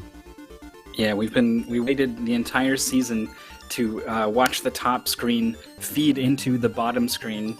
And make it look like one big tower, but yeah, not quite. A death there from Taker is it looks like it's a setback, but I think he hit the checkpoint, so able to speed up actually, trying to maybe get the sync going. I'm not sure, but very close now between Taker and Devil Tifa. These checkpoint skips are something that not a lot of players have been willing to do. Even Taker wasn't doing them before, so I'm pretty surprised to see them now. Those last two, I think, were not quite enough to actually save time. Yeah, they're not saving time. it's the Oaks. They're going for all those skips and barely saving a few frames. They're still in sync with Devil Tifa that did not go for those skips. I'm not sure how perfect you have to be for those to save time, actually. Part of the reason why players have opted not to do them, because if you mess up, you die. You don't have the checkpoint. You get sent back to the previous one, and it's basically the only way you can lose time in the tower if you're playing well. So it looks like Taker is not going to get punished for his decision, but he's also not going to get anything out of it, but some sore fingers perhaps, trying to go as fast as possible. Is the first one out of the tower by just a little bit, followed very, very closely behind by Laramie. Steffler bringing up the rear in this situation. So a death or two, I think, in the tower must have happened to them. Laramie just died once. They were entering first and left the tower third. It's very close still, and we'll see how the intermission goes. This is a pretty tough section with some gimmicky rooms when you have your feet on the ground, Vermilion moves, and you have to get them safely through those levels, preventing them from touching the spikes or the enemies, and you just have your movement to do so. It's not so easy to do when the spikes are everywhere, or when you have to make your way through those platforms. We'll see how it goes for Taker here. Everyone very carefully edging along to make sure that your friend doesn't run into these spikes afterwards. Probably one of the hardest rooms right here for Taker and many of the other players, flipping accordingly to have Vermilion traverse the platforms, getting a nice flip on the platforms afterwards. Going with the first platform flip actually is a little bit harder than the second that we saw from Devil Tifa. We'll get a look at what Laramie is going to do for their run. Looks like they're going for the first one, and they get it. Oh my goodness, they got the hard part and then just failed the walk-off at the end. That's such a heartbreak. Like, it's very difficult to flip correctly to that platform and not having just the final movement. It costs so much as well. Stifler is on Not As I Do as well. We'll see how it goes for them. But the setback for Laramie is a little bit weird. Nicely done by Stifler. Not going for the harder strat, but still making it safely. It's what matters the most, to be honest. Devil Tifa and Taker are going to be the first ones heading off to the warp zone. Still extremely close between the two of them. Taker ahead by probably less than half a second here. The warp zone is probably the hardest zone. It definitely was for me as a bit of a newer player, still struggling trying to memorize what each screen was. You can see each one has no bearing on what the next one looks like in any way. So purely a test of memorization to be holding and pressing the right buttons as soon as you appear. Taker actually getting caught there, moving off to the left as soon as he came out of the portal. So even the best players still showing a couple signs of not being having these things completely committed to memory. The maze, of course, you really don't want to get lost, but thankfully it's pretty straightforward once you do it a couple times. Into the warp zone proper now. The warp zone is a weird place where the screen warps right and left and up and down, except for one exit. The only one that has no connection is where you want to go, and it's a series of very difficult rooms actually to navigate, just because if you die, the cycles don't reset, and there are a lot of traps, and it's pretty easy to get lost. Plus, obviously, the rooms are not focused properly. The game is playing with the fact that it warps around, and up is down, and left is right. Shockwave Rider here is especially difficult because it's pretty hard to get a sense of where you are and what you're supposed to do. Devil Tifa is in the lead, but Taker is very close behind. Yeah, they were extremely close, but a couple deaths from Taker have dropped him back by 3 or 4 seconds or so into some of the scariest screens in the warp zone pretty soon. This green one I think is actually kind of bad. The very flip at the end is very precise, but not as precise as some of the stuff going on in I Love You. This flip right at the end to get over the gap is very tough, and if you miss it, the other hearts are now moving on a totally different cycle, but when it goes smoothly and it's kind of over and done with, and you can forget about it. Taker still has to go through these rooms, needs a clean room in order to keep pace with Devil Tifa. Here's the flip, gets it. Devil Tifa lost about 40 seconds in the semifinals on that very specific room, so seeing them recovering from that and executing on it without like slowing down, just not even showing any sign of hesitation, just proves how well they know how to race and how they handle the pressure. They get first to the Gravitron here. Gravitron is probably the most infamous part of this game. Very, very difficult casually, and even for our runners here, even at the highest level, people still have at least a couple deaths usually in the Gravitron. These two lines will bounce you back and forth. You have no control over that part. You can only move left and right, and you have to last in this thing for a full minute. You have checkpoints every 5 seconds, so dying when the timer is just about to tick over one of those 5-second marks is pretty costly, but costs you more than the 5 seconds because of the associated animation. So then again, if you die right afterwards, it's really not so bad. And it actually, because the machine kind of needs to restart again and put the projectiles on screen, it's a little bit easier for the first second or two. So sometimes dying, can help you manage a little bit. There's one for Devil Tifa, but this also tells us exactly how far the players are now. Devil Tifa died spot on at exactly like 1999, I feel, and were sent back to the 20-second checkpoint, so they almost did not lose anything, and that's almost a perfect Gravitron for them if they manage not to die. Oh, okay, and here we go. 21 seconds still on the clock for Lirami. Taker getting sent back to 20 seconds, just as Lirami, I think, was back to 25. Very close between those two. Steffler trailing by about 25, maybe 30 seconds here from the players. Death for Taker getting very close on the right side of the screen. Devil Tifa off and running, currently in first place. 2 games left in the season, in the finals. Devil Tifa is very well posed to take it all here, and the Gravitron is holding everyone back. Taker and Lirami are on the final stretch. Lirami dies again. Taker finally out of there, but Devil Tifa's already into the laboratory. It's taking a toll on the timer for Lirami, Taker, and Steffler.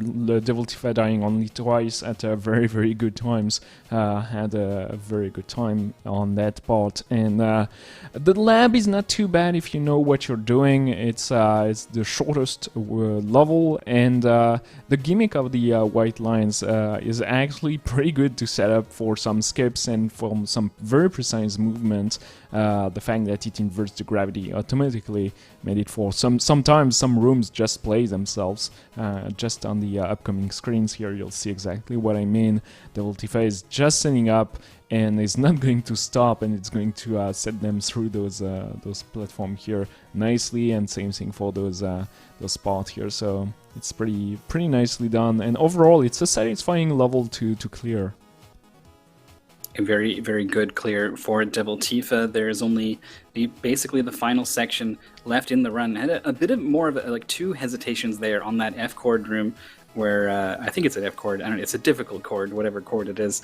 Normally players will hesitate once and then go through. I've never seen 2 hesitations there. I wonder if Devil Tifa was actually course correcting for not holding the button long enough. It'd be pretty difficult to make that kind of adjustment on the fly. So if that was the case, definitely well done by them, earning their lead. Topsy-turvy here for Lirami, bouncing it back and forth. Steffler is just now getting into the sections of the lab here. Taker has pulled away from Lirami a little bit, gliding through that difficult chord room, and landing just on the very edge of that platform with the vertical lines. You can see it wants you to go all the way to the right side of the room, but just being very clever about how you move with these lines and find little corners so you can skip it just a little bit there. Devil Tifa is not slowing down for anything, has not died since since the Gravitron, and just died once here. It's not so easy on the waterfront here to clear that room, but no problem if you have the setup. Same thing here, you just land on the ceiling and you have that nice angle through Vertigo. The Wunshow here is not an easy room. You have to anticipate the fact that those falling blocks just fall just slightly faster than you, and finally, Verdian repairs the reality by adjusting a TV. I don't know what happens exactly on the lore of the game, but we are on our way to the end here. Time Sleep is a very difficult room. Those bugs bouncing up and down will clip you because the conveyor belt is so mean. Streets Company, no problem for Devil Tifa here, clearing those rooms very, very quickly. Final section also going well for Lirami and Taker. Taker has pulled ahead of Lirami by a little bit. Steffler now done with the lab about to join them, but Devil Tifa is almost done onto kind of the home stretch here. You've got the panic room going down and then the final challenge going up afterwards. Don't go too soon before you land on this block. Nicely done by Devil Tifa, cutting it pretty close, exactly where you want to be. Final challenge now for Devil Tifa. Lirami activating the final reality stitcher, put it back together, turn the lights on, button, TV, whatever it was. Devil Tifa has finished very, very smoothly here. 16:05 showing on the real-time clock, adjusting for in-game time. I think it's going to be about a 16-minute time, which is absolutely phenomenal for a race. Yeah, this is very, very good. They did not die so much, and 15:44. That's Wow. a very, very good time. Anything sub 16 will impress any experienced runner done live like that, it's a very good time. Taker is not so far behind, about 30 seconds, and those points are hard to come by. That's a 5 points lead by Double Tifa on VVV alone, and there's only the messenger left, but Taker is very, very good at the messenger, so don't count them out quite yet. 16-16 for them. Lirami has died 3 times on the final challenge now, trying to come home and just getting done with this game. They've been very close with Taker, but Taker started to pull away through the final sections of the game. They're probably going to be under 17 minutes here as they finish. With 1 game left to play and the gap that Double Tifa has put between himself and these 2 players, I'm not sure if Lirami or Steffler are going to be able to make it happen. Something very bad could happen to Double Tifa in the messenger, and so that's kind of what you need to play for at this point. Successfully completed is Lirami, just Steffler now onto the final challenge.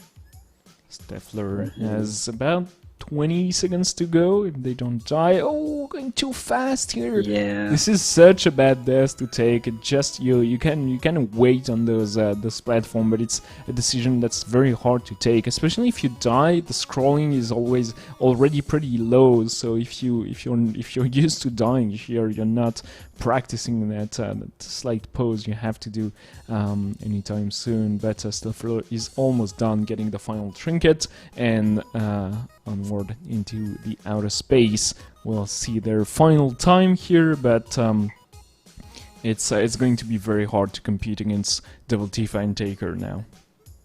Yeah, this is going to be about 2 minutes back, almost exactly.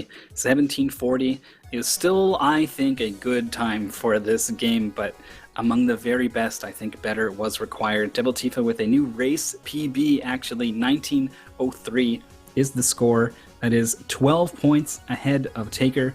It is 22 points ahead of Lirami and more over Steffler. That is a lot of points to gain in just 1 game. That game is going to be the messenger for the final time of the season. Here it is. This is it. Final game, final race of the season. If Double Tifa stays about a minute and a half at least behind Taker, they take it, but it's very, very easy to lose a lot of time on that very precise platformer. The game is pretty long as well, so you cannot let your concentration slip for just the slightest amount of time. We've seen that boss here pose a lot of problems recently, so I hope it goes well for everybody involved here. It's not an easy game to speedrun, but the game is not too hard either, so it's all about that optimization and that very smooth movement you can get going.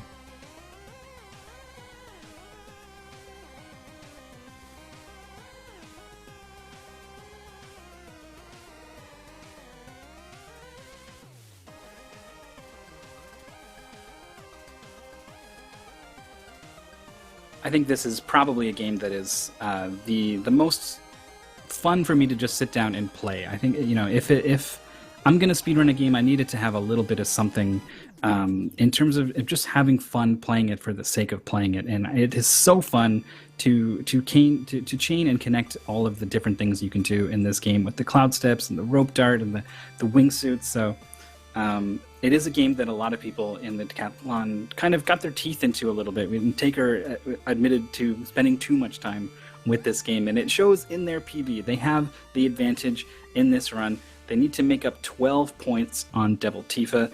That is, like you said, close to a minute and a half. So we'll just try to keep that in mind as we compare their runs. It starts pretty easy in the village section here, just an introduction to the base mechanics. Yeah, nice tutorial, nicely done, you know, getting you to jump, to move around, to introducing the cloud step mechanic. You know, it's set up as a ninja lesson, just, hey, let's learn how to cloud step. When it feels like it would be a pretty intense tech to learn if you were like in a shonen, in a manga, you know, you'd see the main character spend at least 2 or 3 chapters learning the thing. But here it's just like, hey, you just have to press a button and here we go. It's nicely set up. Video games do that for you. It's pretty cool. And To be honest, 2018 has been an awesome year for platformer. We got Celeste, we got The Messenger, and a lot of players have, and speedrunners have got their hands on it. And so far, Devil Tifa, Lurimi, and Stifler obviously are in sync through those dialogues. Nice skips, by the way. It's pretty cool to be able to actually speedrun a game and not having to read all those dialogue that move slowly on certain 90s game. You know, some of the game, the Messenger is obviously inspired, have some pretty long cutscenes sometimes.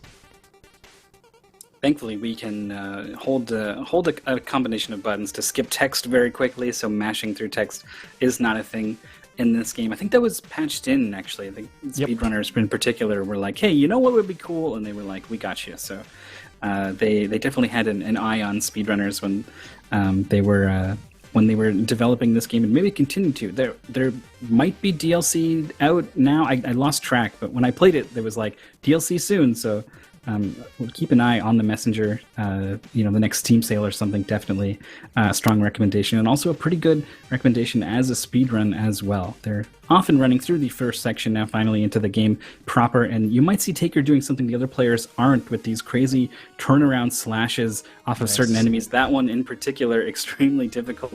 I don't know how well you have to do this in order to actually save time with it, but Taker feels up to the challenge. Yeah, that's exactly what Taker has to do, and already ahead, about 10 seconds ahead of Devil Tifa in the two first minutes. That's exactly the pace they have to keep on going if they want to take the first place at the end of the Messenger. They were from behind since the beginning on that decathlon, and a lot of stuff has happened, but they have to play like it doesn't matter, and just the Messenger is the game that count for the most points, even though it doesn't. Those turnback still impress me quite a bit. It's so hard to execute on, and I'm with you. I think if you don't do them perfectly all the time, you will just lose time. It's very similar to the backdashing we saw from Aria of Sorrow in Season 6, and it's the same case here as it was there. I thought that it was the kind of thing that only the absolute very top runners do, because they're trying to fight for every frame and every second. And in the decathlon, it wasn't going to matter so much. It was better to focus on the fundamentals. But eventually, everyone got comfortable enough with the game that they started incorporating it into their runs, and for the most part making it work. In this game, it's only Taker who's done it, but he seemed to have made it work in the semifinals, and so far has hit most of them, or all of them rather.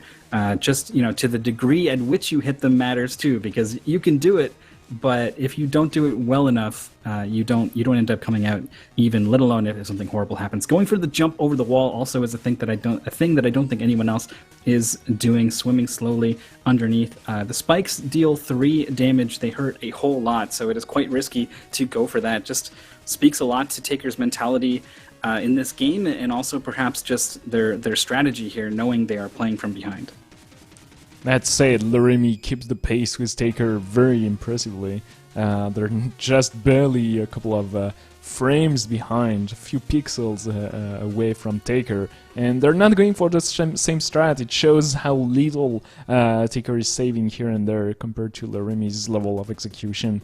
Lurimi, don't remember, they've practiced quite a lot since the grand finals. They were at the 9th spot at that point. Stifler was actually one of the best runner 3 weeks before the event, and now they're looking at the 4th place as indicated with their file name. The save file is named 4 because they were a little bit disappointed, I think, with their decathlon, but pretty happy, I think, at that point also that it was the last game, because those events are very long and very taxing to the speedrunners.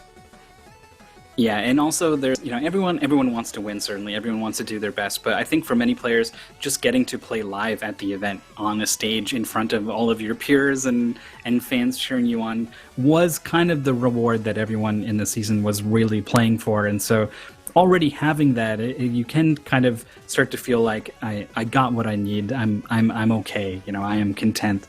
That's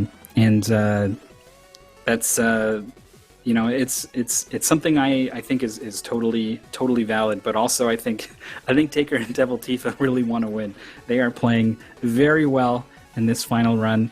Not quite matching some of the highest scores posted for the decathlon overall, but it is so hard to play at your best at a live event like this. Taker currently in the lead by a little bit. Quick kills on the first boss, successful for everyone, like you would expect.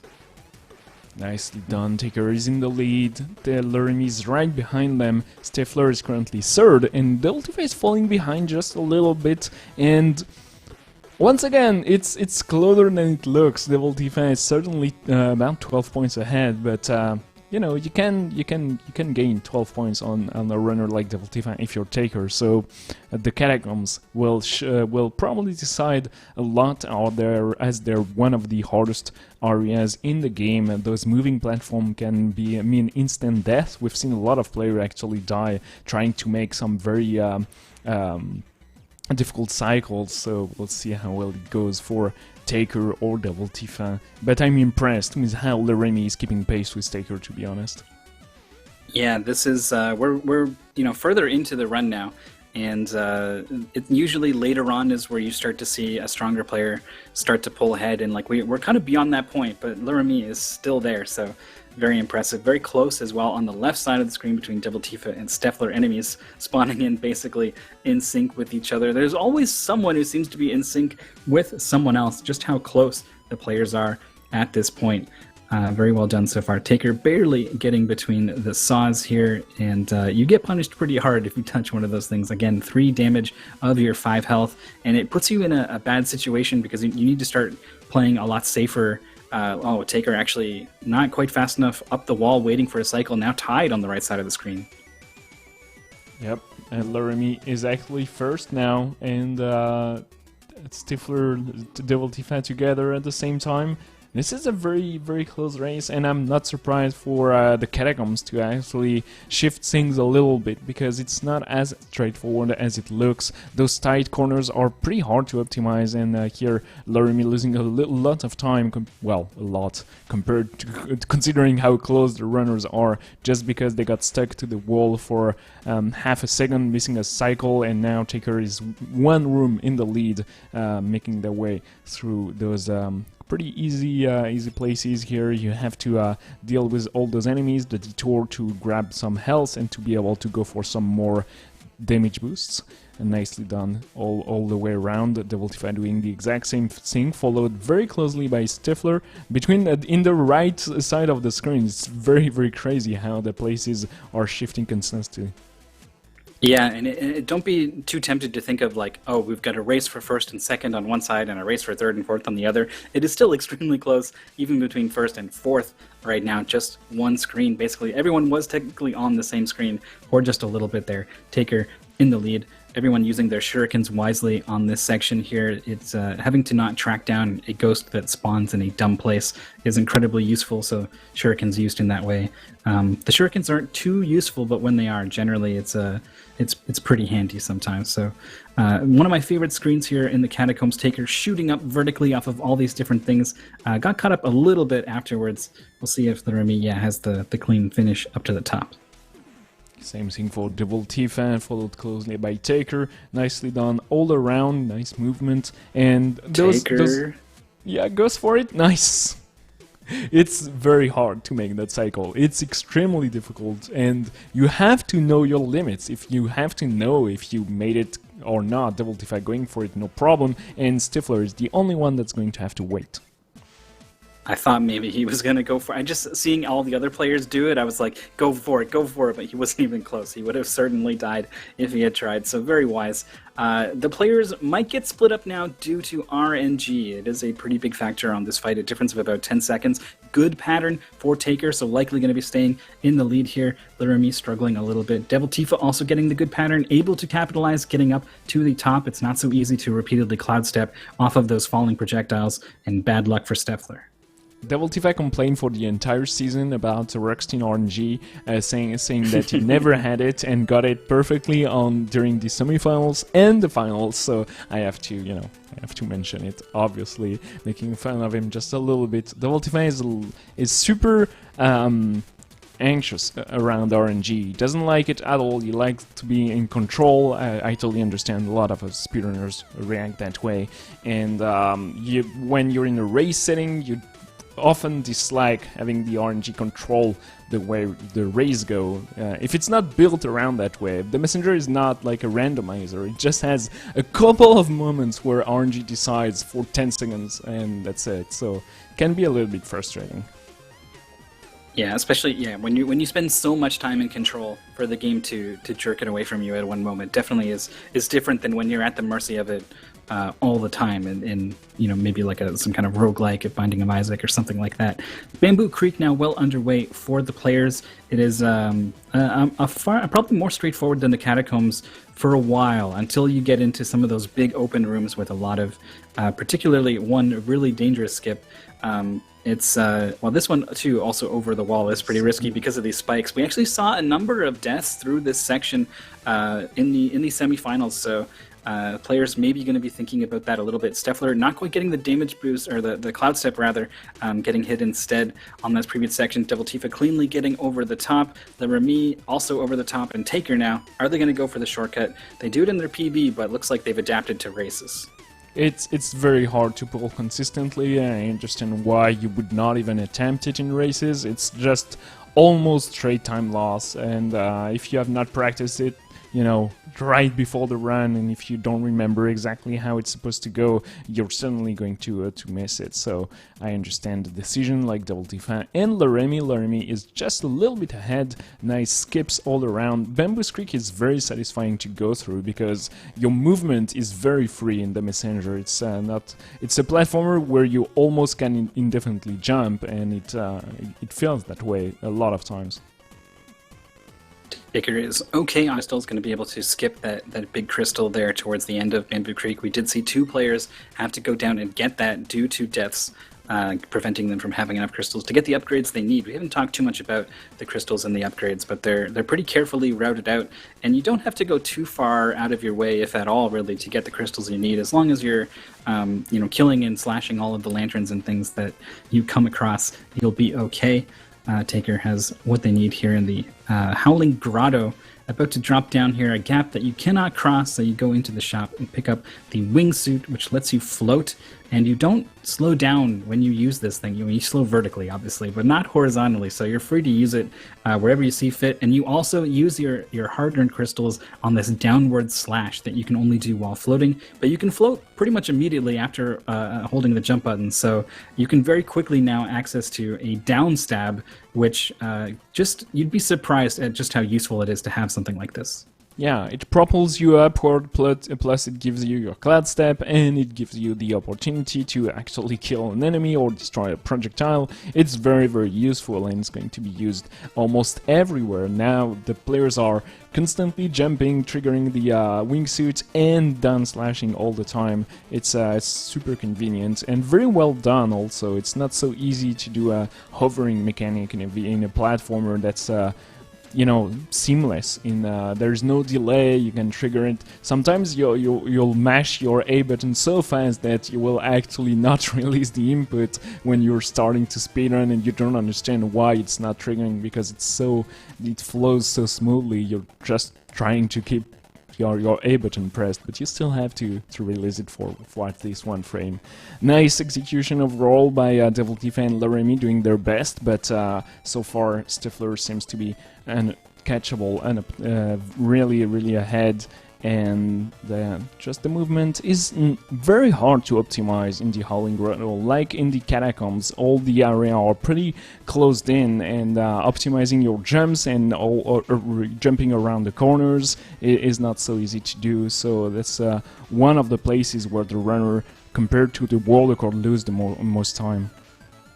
Taker actually touching some spots there, trying to optimize falling for as little as possible. You do want to get your vertical falling speed building up as soon as you can, rather than slowly floating down. So cut it a little bit too close, and is also passed up on a number of health refills at this point, I think. So getting the checkpoint and going up to 3 at least for now, and maintains the lead by a fair bit, is really trying to haul it here. It's not enough for Taker to just win here. They need to beat Devil Tifa by, about a minute and a half or so. There's the health refill on the way, so finally back up to 5 health.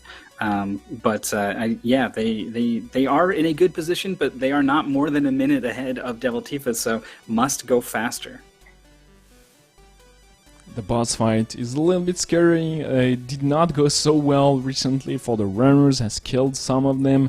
The 2 cycle you're shooting for is pretty straightforward, but you have to count down to 8 and use your shuriken correctly, and you lose a lot of health due to damage boost and overall movement in the fight, so we'll see how well it goes for the player. Taker going for a nice first cycle, doing as much damage as they can, going for the second one here. And 7 slashes, exactly what they need onto the edge of the stage, and they definitely got enough on the first phase, so they're going to have a clean 2 cycle here. So important, like you said, to get that 2 cycle. Devil Tifa is safely going to be able to get up there. Le Remy had, I'm not sure how many hits that was, but it was enough. You do have 3 shurikens, so if you're 1 hit short on one of your attempts, you do have that second one to throw. We have seen players need that in some cases, and sometimes that like a fist is going to come down and knock you out of the way, so you leave it at 6 and accept you're going to use 2 of your shurikens on that phase. Second phase, no problem for Taker. We're going to get a look at how it goes for some of the other players. Everyone's healthy. The final phase with 1 health can be terrifying, but you're free to be a lot more aggressive with the extra hits. Devil Tifa just totally destroying that boss before he even gets to the left side of the screen. Le Remy, boss moved away from him a little bit and didn't quite handle it very well. Is using the shurikens in a nice way to get as much damage in as possible, but dropping back a little bit, still fairly solid second phase. Steffler now hoping for that 2 cycle. Did they do enough damage? Yes, they did. Yep, no problem whatsoever, but Taker now has such a big lead. I don't understand exactly how that was possible, but the Holy Grotto put them nicely in the lead. No problem against the boss for Steffler, so yeah, I was worried for nothing. The runners recovered nicely, nice night of sleep, I guess, and everything was back on track. So Taker is going for those a quick turn back and to slash and be knocked back forward actually, and that saves a little bit of time as proven in the first world, but not that much. It's not what explained the time difference, it's everything else actually.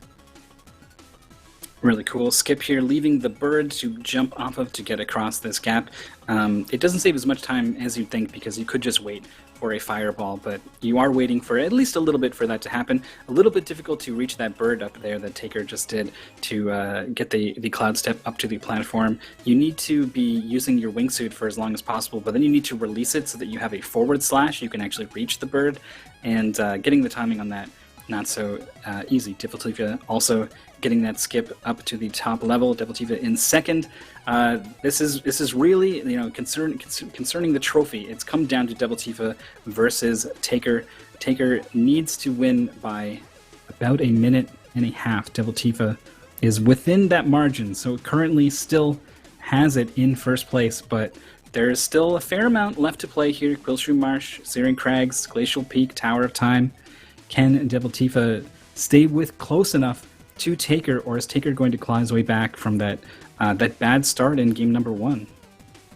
Steffler is doing great so far in the Quillshrew Marsh, going for the same strength as Taker, Devil Tifa, and Le Remy did. Everybody has practiced that stage to its full extent, and are just blazing through.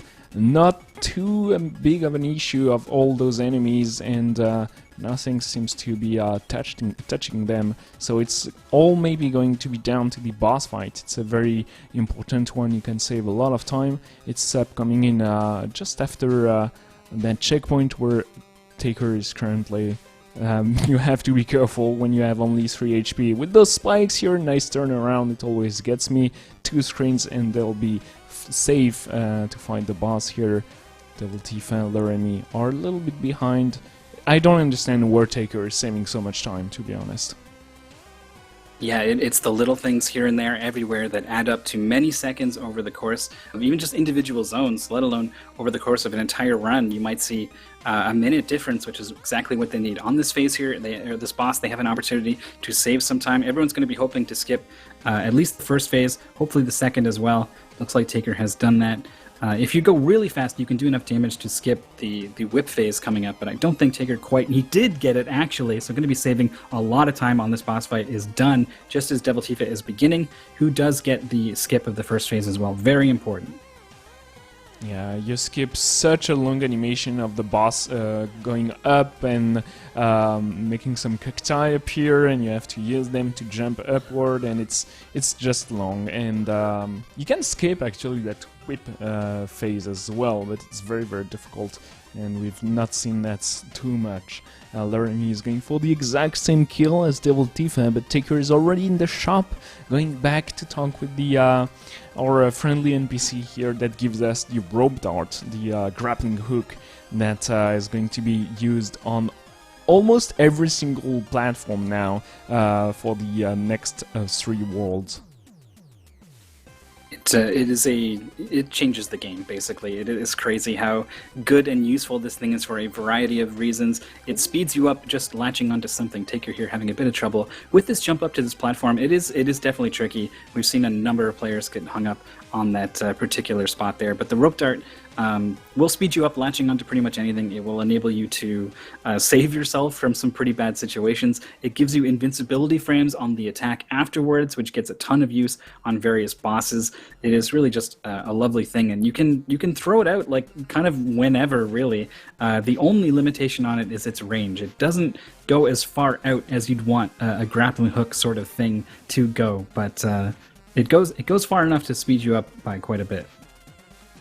Nice execution so far. Devil Tifa, Laramie, and Stifler in the cracks as well. Stifler is just getting the grappling hook right now. Laramie is currently in 3rd place. Devil Tifa is just about 5 or 6 rooms behind Taker, but Taker keeps on going and is not slowing down at all. And there's a nice skip here with all those projectiles. Oh, I'm missing the jump here. But the clown step and the grappling hook mixed together with the wingsuit and the down slash attack, you can just move exactly like you want, where you want. It feels like nothing is stopping you at all.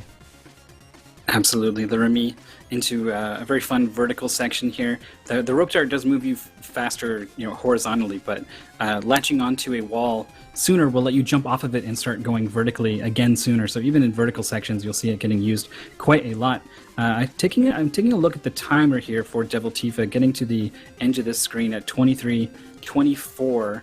I think puts them 30 seconds behind Taker. So Taker needs to find kind of a lot more, honestly. A minute and 12, I think they need more over Devil Tifa just across Glacial Peaks and Tower of Time alone. So that is a tall order, even for someone as good as Taker here on this boss fight against Kolos and Seuss's. Green guy hit him in the front, red guy hit him from behind. There we go. And the rope dart, hey! Throw your hearts up in chat. Using the rope dart here for invincibility frames, staying close to the boss, rapid fire hits, extremely well done. Following the boss up into the air, not so easy to do. That's actually very impressive. Keeping your cloud step going in, where not moving enemies like in the open world is pretty doable. But following that ball that's with the rope dart only, because if you are not in iframes, you're going to be knocked back during the animation. So it's actually very, very difficult and saves a fair bit of time because all your hits during that animation are actually like damage done to the boss. So Taker had a fantastic fight. Devil Tifa is killing the boss just now, very quickly. Laramie is starting, and we'll see how it goes for them. But that way of hitting the boss with repeated grappling hook and slash is super safe and super fast. You have infinite iframes almost during the rope dart animation, and deals a lot of damage. So Laramie is almost done with the boss fight. Boss fights also for Stifler happening on the right side of the screen, pretty close between these two players. Even if you can't finish first, you definitely you wouldn't mind finishing third rather than fourth. So fighting it out here between the two of them. In the final game here, getting the elbow drop is Steffler very hard to deal with. It tracks you so well, it turns on a dime. You're generally accepting that you're going to take a lot of damage when that happens. You just try to dish it out in return, down to 3 health, and generally, you're going to have enough health to get through this fight. So 1 elbow drop or 2. Definitely not too much of a concern here. Boss almost done, steaming at the ears, getting this. Yeah, this is going to be plenty more damage, so when this attack is done, going to be ready to move on to the second last area here, the Glacial Peaks. Has maybe the best music, is maybe the most fun, now that you've got the rope dart and a big open area to play in, with admittedly some pretty scary drops. There's a lot of pits in this world, and that can be a little nerve-wracking, but when you're speedrunning and you're not even really looking at those things, you're focused on whatever next platform you're jumping to. The Glacial Peak have killed a lot of players, and I'm a little bit worried with those pits. Those instant death drops can be very, very frightening, but so far so good. Taker is almost done. Weird drop here, but just that one final room, and they'll be going. So they'll be killing those enemies, and yeah, it's just one last ascension here, going strong for them. Not slowing down at all. Meanwhile, the Remy is just at the checkpoint here, so still has some ways to go. Double Tifa has a couple of rooms to catch up to Taker. Still about a 30-second time difference, getting the checkpoint here. Double Tifa is moving fast and furious. Those rooms here where Double Tifa is can be scary, but no problem for them. Oh, what? What was that? Oh my Dying goodness. here right at the end, trying to grapple onto to the torches. That's the first death on the messenger we're seeing today. There was this very crazy set of deathless runs, but Quabble finally appears.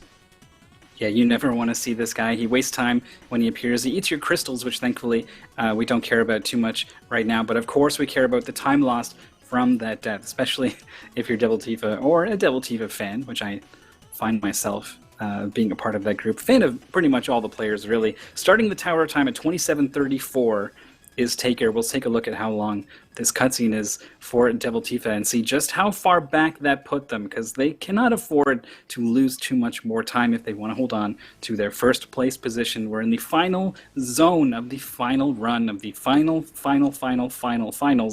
of the Ultimate Decathlon Season 7. It's come down to Taker versus Devil Tifa. Taker currently is just appropriately waiting as they need to in the Tower of Time. So many things moving on cycles. You need to be patient.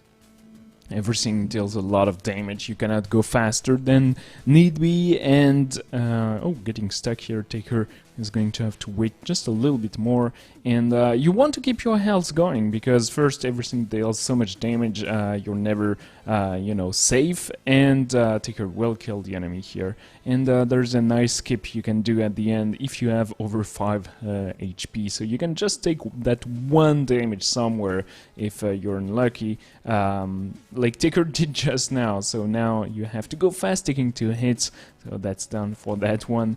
Those lasers deal so much damage. That's very worrisome to be under 4 HP, so Taker is going to be just a little bit safer, maybe. We'll see how well that next room goes. It's one of the harder run in my opinion, and Taker goes super fast, usually try to make the very first cycle and goes for it successfully. 52 seconds, I think, is the gap between Taker and Devil Tifa entering the Tower of Time, so more time needed for Taker. Not too many opportunities to make up time in the tower because you're constantly waiting for cycles, but certainly the damage boost would have been one of them, but with only 4 health, Taker is just breaking some blocks here because they... Oh no! Oh my goodness, they that? missed their ride! It's gone, come back!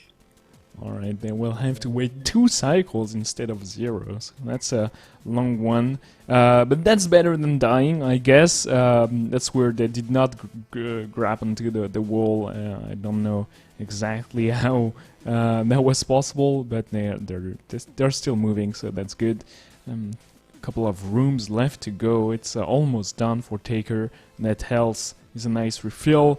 Just we'll see if they can make it safely to the boss now. We'll see if Devil Tifa dies. That's pretty much the only chance maybe for Taker to catch back up, and that's not impossible in that area. Absolutely, these lasers do 4 damage exactly as Devil Tifa has health right now. We saw even Taker slipped up on this section here, and he was not the only one this season by far. Getting your jumps just right on these lasers is tricky. Devil Tifa not picking up the checkpoint in this situation, so it shows that probably they're not completely aware of the situation. You know, they don't know exactly how much time they have as leeway, where exactly Taker is. I'm not even sure really where they're sitting. I'm pretty sure they're sitting in a line at the actual event. So if one person's on the far end, you might not be able to see exactly where they are. Probably best not to think about it and just focus on what you're doing, exactly like Devil Tifa is, using the shurikens to hit the switch from afar. Also using your sword sort of backwards and through a wall to hit a switch early is Taker. Moving on to the final section, 31:06 on the real-time clock means that this is a great run. It's just that Devil Tifa is going to probably put up a run too good for Taker to come back here. Going over the top of the lasers. Taking a huge hit here. I hope they will be fine against the boss. But that's a nice skip. We haven't seen too much. Maybe Taker felt like they had to go for just that, the extra mile to save just a little bit of time and maybe take it home. So they just have to kill the boss without taking too many hits now. This is, you want to have the health for this fight. It's so easy to take hits from these orbs as you're relying on the invincibility frames from the rope dart, but it takes a while for that animation to kick in, so you need to be very precise with your rope dart, or you will take hits trying to relatch onto the top left corner of this boss's head. So went really risky to try to make it happen, which I think honestly was the right play. The amount of time Taker needed, whether they know it or not, they think they kind of needed to go for it, not quite panning out here. Also getting hit again, doing the skip, so down to 2 health. Devil Tifa also now in the fight, very close together, but of course, Devil Tifa ahead on points overall. Yeah, I think that was it. Taker, if they made it work, maybe that was okay. But sadly, dying here, they will try to still finish first here. Ooh, just 1 HP. Careful. It's so easy to die here because of those iframe not triggering exactly at the start of your rope dart slashing animation, and finally taking it home. But Devil Tifa is going to do so very quickly as well. Killing the boss just now. And that's it, 32:58 on the real-time clock, in-game time, probably just a little bit faster than that, but it doesn't matter. Devil Tifa is going to take it home, our Season 7 champion. Everyone who already knew and was maybe live at the event here in chat can now finally free to talk about all the various spoilers perhaps that they've been holding back on. Thank you so much for that and for joining us here with the finals. It's not over yet though. Liverme and Steffler are still battling it out for 3rd and 4th. Liverme has plenty of health and has got a lot of hits in on this boss here. We'll see if they're able to stay off the floor and get the full quick kill here. They've dropped down quite a bit. All right, they're going to need to get back up, and this means they're probably going to have to deal with some really stupid time-wasting attack. Yeah, here it comes. Yep, that's a long one, but it's the final one, so it's not too bad. The platform will rise, and you can keep on hitting the boss. Flashing very quickly indicates that it's almost done, and Liverme kills the final boss before the 34 minutes mark, which is pretty solid, to be honest. It's not so easy to gain time under the 36 minutes mark. Steffler trying to fish it out here. Fantastic performance from, I mean, everyone across the entire season has always impressed me, but particularly these 4. Here are the final scores. Devil Tifa finishing in first with a 21-18, a great score. Also over 2,100 points is Taker.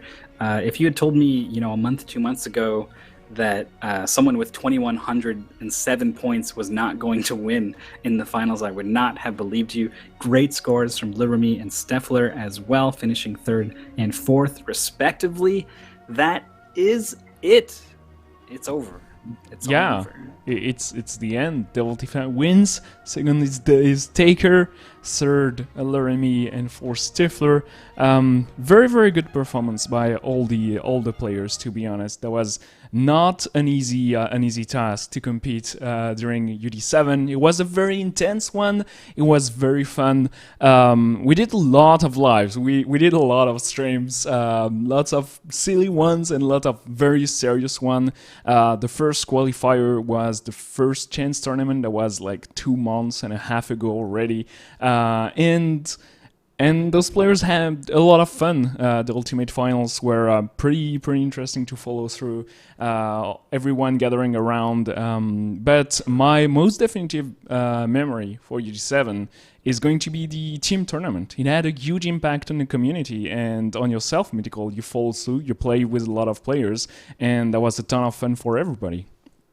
Yeah, I regret not being able to play in the finals. I had to commentate them instead, but I joined. I'm a commentator first and a player second, really. But this season, I really got more involved as a player, mostly to help my commentary, I think. But as I started posting times and seeing my card, my player card develop, I started to really get invested as a player. And so for me, that kind of culminated in playing in the team tournament.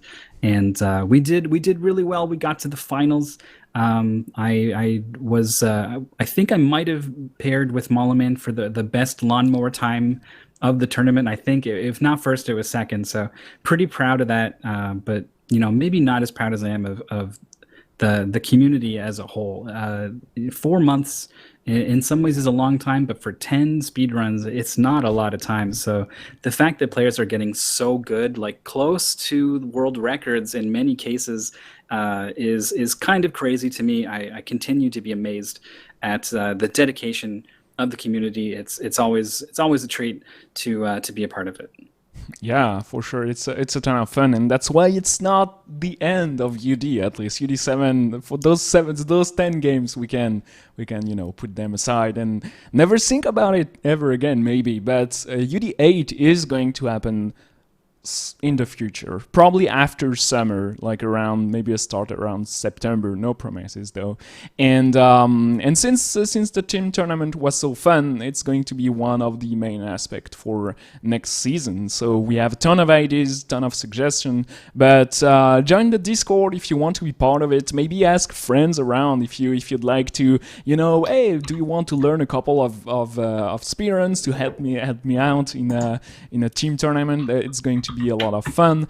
The theme is still going to be about learning 10 games, but it's going to bring some different options if we take that approach. So it's going to be very fun. Obviously, we're still going to try to make it with a live event at the end, but it's never sure if we can make it because it's always very complicated, and we're going to be there. I think it's going to be very very fun. Just the preparation is pretty fun, but what's the most exciting is to see all those players get very good and to speedrun among them. To be honest, it's been an honor to be commentating for all those streams, and just speedrunning with that very very friendly and fun community has been fantastic since it started 4 years ago already, and it's been a treat to do. Yeah, it's been a pretty crazy journey. I came in to do the finals for season 5, I think, and then have been on board since. It's been really cool to see. If this seems like something you want to be a part of, links in chat. Discord's probably the best thing to do. The website will kind of give you some more information. Ultimate Decathlon is also on Twitter. You can find, I guess, us too. We'll also probably be tweeting about things. So you can find the commentators. Finally, once maybe in the entire season, we plug ourselves. Though our Twitter handles are not. I noticed they're not on screen. You gotta hit that button for players to know, for people to know. And then if you want to join, absolutely the Discord is the best place to go. Season 8 will happen. There it is at Mythical9 on. You can find it and type it in twin_0. That's us. Oh. Oh, it's an O, right? It's an O, yeah. That's someone else. Some other twin just got hundreds of followers, I'm sure. Dozens of followers just immediately for some reason. Fun fact, Rack developers said recently, I don't understand why, but we got like a 5,500% increase of sales around February. And we were like, yep, I think I might have an explanation for you. But yeah, it's been very fun. But speedrunning is not ending there. Obviously, there's a Zelda 1 randomizer finals happening just in about 7 minutes. That's right. It is the championship match, so stick around. The channel is going to go down. We'll be back very shortly, so don't let that throw you off. And there's always all kinds of stuff happening on Speed Gaming. The weekend's pretty much over, so we're into just a couple things: Zelda, Kirby, Nightmare in Dreamland, and some new Super Mario Brothers Wii. But you can check out the schedule, !schedule in chat. We'll let you know what is happening all over the place. It'll be a little bit before UD is happening here, but it definitely will come back. So definitely follow the channel. That's another good way to keep abreast of what's happening on. Enjoy the Zelda 1 championship match coming up, and we'll see you next time. See ya.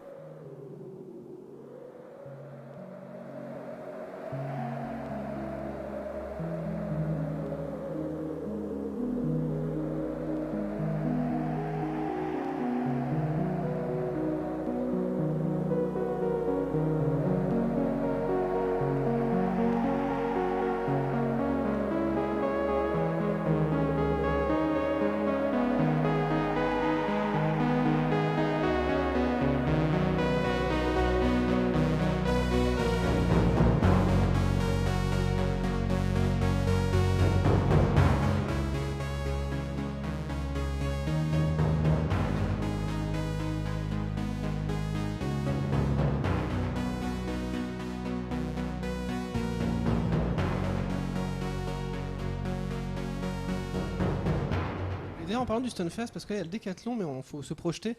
Une fois que vous maîtriserez plusieurs décathlons, on avait l'idée de peut-être, et ça pourrait être n'importe quel festival de jeux vidéo en France, mais peut-être le Stunfest. Plusieurs décathlons.